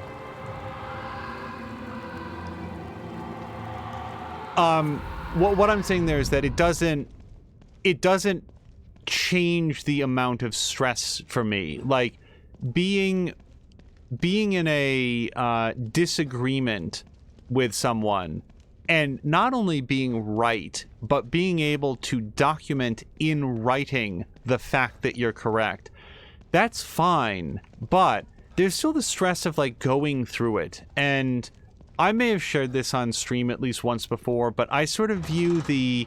Shit! Damn it. Where did he go? Okay.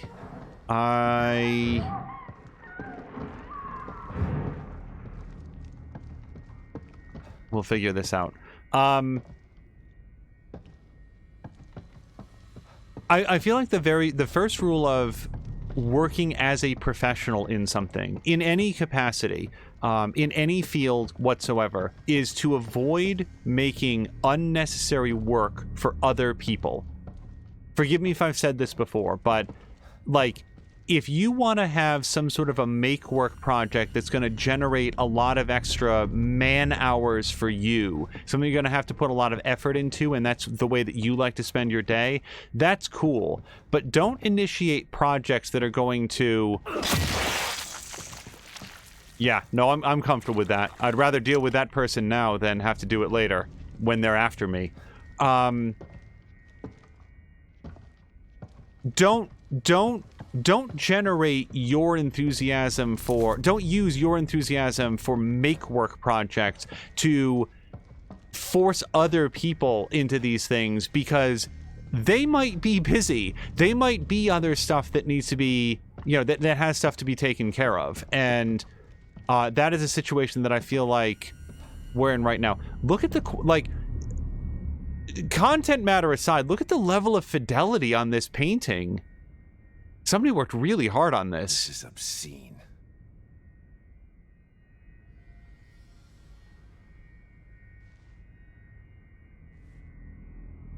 Jody K's got to go. Jody K, have a great afternoon, and hopefully we will see you in Mia's stream a little bit later.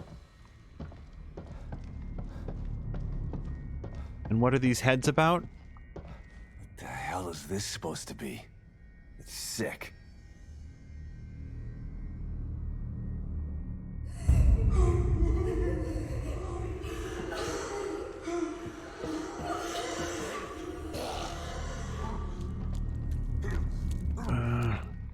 No. Okay.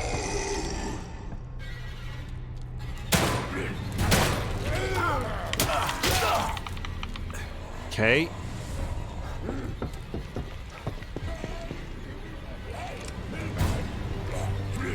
Oh, out of ammo. That's great.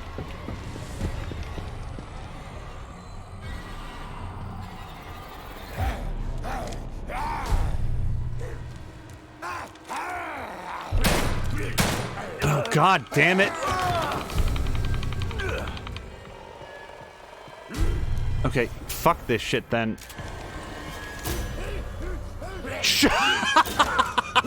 I'm out of ammo again.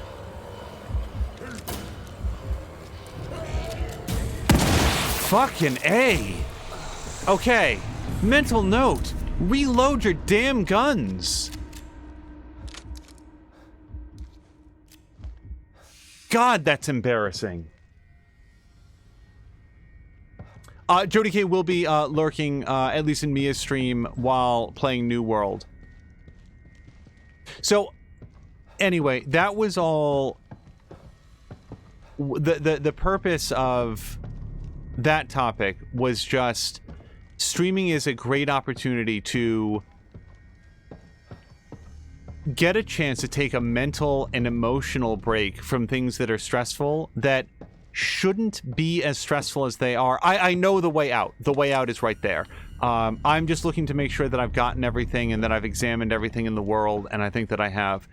And so, yeah, there was just that thought, and also the recognition of the situation that I'm stressed out about is going to be worked out.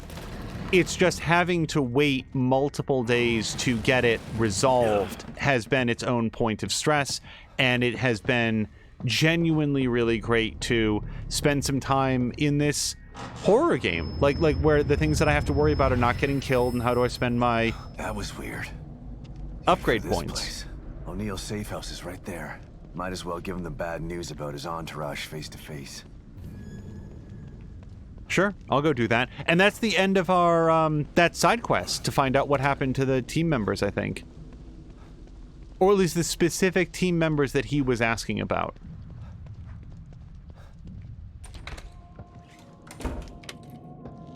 Blah blah blah says, I love how the zombie waits for you to end your being hurt animation so that then it can continue trying to hurt you. It's very polite in that way.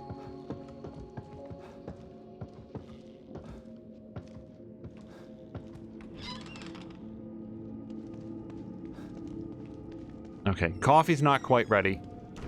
Did you find them? They're dead. But after what I saw, you're better off without them around. They were planning on killing everybody in here. An Alpha 1 emergency, huh? Can't say it's the worst idea I've heard. You're a real piece of work, O'Neill. You know that? I'm just being a realist. You can't save everybody. It's impossible. Mobius made emergency plans for a reason. If they never made this twisted machine, they wouldn't need emergency plans in the first place. Maybe so. But look at what they've done. It's pretty incredible. Still a company man after all this, huh? Hope your loyalty pays off for you in the end. Because right now, it seems like they don't give a shit about you. What do you mean? They sent you in here, didn't they? Sorry, I didn't mean to make you angry. Here. I made some more of these for you. For your troubles. Wow. He gave me 150 weapon parts. So let's talk to him some more. We'll just see if he has anything else. He could have another mission. Tell me. So you've been stuck in here a week already? Hasn't this was supposed but What do you mean? wonky? We used What's this? Moby. Okay. Okay, it doesn't There look were like there's five going to be members. anything new in here. I found... Huh. I told him, but he wouldn't always. You ask me. Yeah, Tomato. I'll let you know. You'd really. Thanks. Okay. And then, sorry, the other thought was I started to tell a story about me and Mia working on her save game, and then I didn't finish it out. While I was experimenting with ways, like basically, she had one save file that she had used. So all of her progress in the game was tied to this one save file. There was no like earlier save or alternative save. And she'd saved the game with basically no health, three ammunitions for one of her guns, and everything else was completely tapped out. No health, no like recharges, nothing. This was Dead Space 2. So while experimenting with that save file, the first thing I did was I made a different save file, and lo and behold, thank God that I did, because while I was sort of like experimenting with it, I took actions that accidentally corrupted it. What can I And help you with, I don't mean like detective? hex editing. I mean like in the game, I was going into the room, killing the enemies, trying to get some resources off of them, leaving the room, and doing that enough times actually generated some sort of a memory leak that the game straight up stopped loading at all. Or that game, like, it would just immediately crash. So, all right, shotgun shells, I'll take them. And one thing that I said to Mia is that, like, I didn't know that this would happen, but it's another example of, like, always keep rotating saves. So I think that Caroluna is very wise to say, hey, you might want to switch this up. So we've got 3 combat upgrades, 3 athleticism upgrades, 2 stealth upgrades. I've not upgraded my health recently, and it kind of feels like that would be a good thing to do. The other thing would have been that upgrade for how much you get.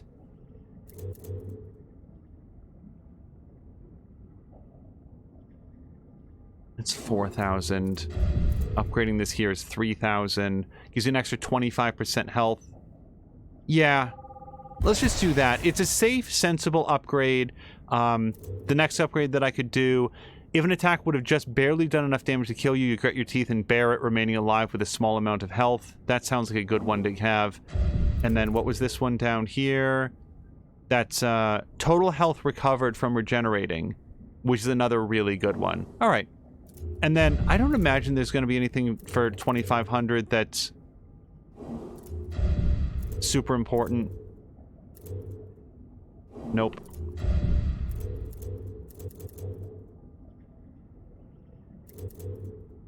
No, and then finally combat. So, where do I want to spend my red gel? Like, this one would be really good. Yeah, I'm going to hold on to my red gel for now, since I apparently can hold on to my red gel for now.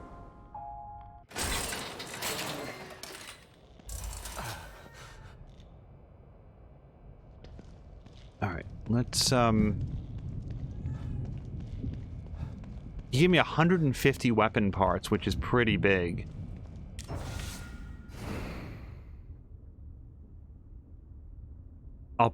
Yeah, let's just do it right now.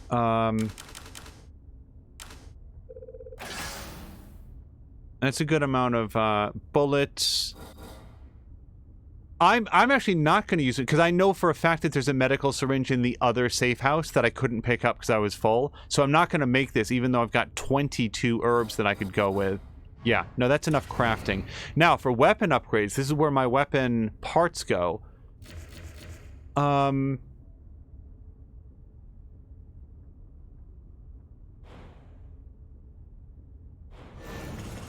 No, I don't have any high-grade weapon parts to do the permanent upgrade.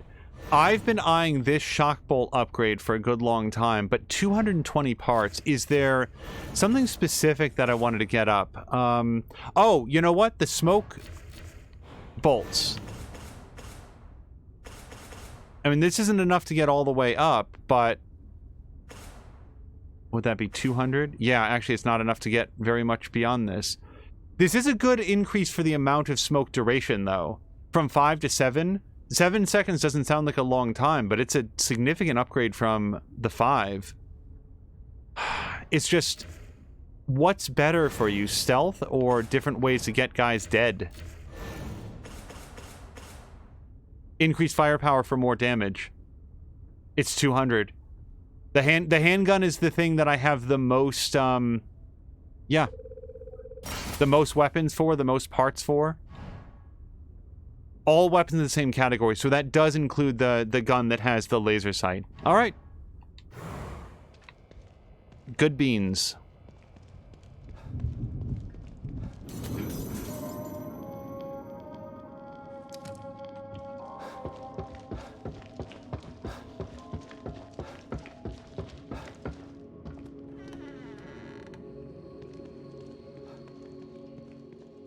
Oh, he's got a computer too. Did I already go into this at some point? I must have in episode 1. Maybe I didn't. I don't know, because I don't remember doing that. And he doesn't have... Yeah, the coffee's not ready, but I have full health anyway, so it's good either way. Alright, that is a very good point to save it, even though Mia is apparently not going to be on until 2 o'clock. We'd sort of slotted out enough time to do this, and there's some other stuff that I... Wait, where's the save point? I'm leaving behind the save point.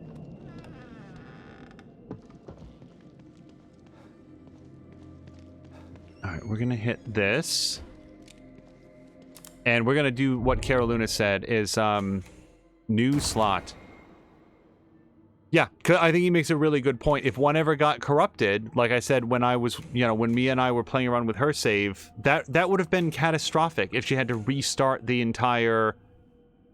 Like, she was at the end of Dead Space 2 and would have had to would have lost it if I hadn't been careful to make my own save and fiddle around with that. So, yeah, there we go. So, what we're going to do now is go find somebody fun to raid, and since Mia is not on, I imagine that's going to be Samalander, who hopefully is still playing some Factorio. He was playing when we jumped in, and I love being able to raid over to Samalander when we can.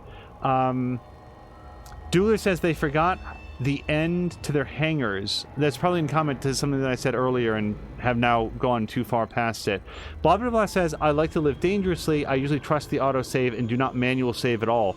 Oh, I will usually trust the autosave during a session like Assassin's Creed Odyssey or like some other stuff, but if it's a game that either doesn't have a robust autosave, I will save incessantly. Like, someday there's going to be a full playthrough of the Mass Effect Remastered trilogy, and you will see in Mass Effect 1, I will literally save at the start of every door because of the way that game traditionally treats autosaves. I dislike replaying content if I can avoid it. Douglas says there's a Lego Resident Evil type fighter, or is that Writer? I have to assume it was supposed to be fighter. And then Douglas says, with the memory leaks that crashed Dead Space. Oh, yep, yeah.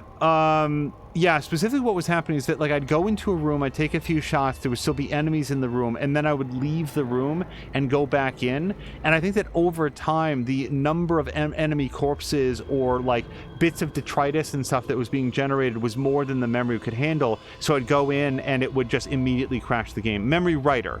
Oh, W-R-I-T-E-R. Okay, got it. So yeah, that we narrowly escaped that. And by the way, what Mia got from that was just seeing seeing how I was playing, and she wound up not using the save that I generated that had some more resources and stuff. She went in and did it herself. So it was sort of a collaboration of like, what are some options to be able to progress from this point? And then she wound up like taking those tips and making use of them all by herself, because it really was the tail end of the game. And it was for sure the toughest part of Dead Space 2. It was really designed to be a gauntlet to push you to your limit, and the save game had been like, oh boy, like it was a daring save with no health, no ammo, and no sort of like resources to go with, and no like opportunity to get to a shop. But she made it through, and she did it on her own merits. Hello to Groomfy, and regrettably goodbye to Groomfy, because we're gonna go find somebody fun to raid.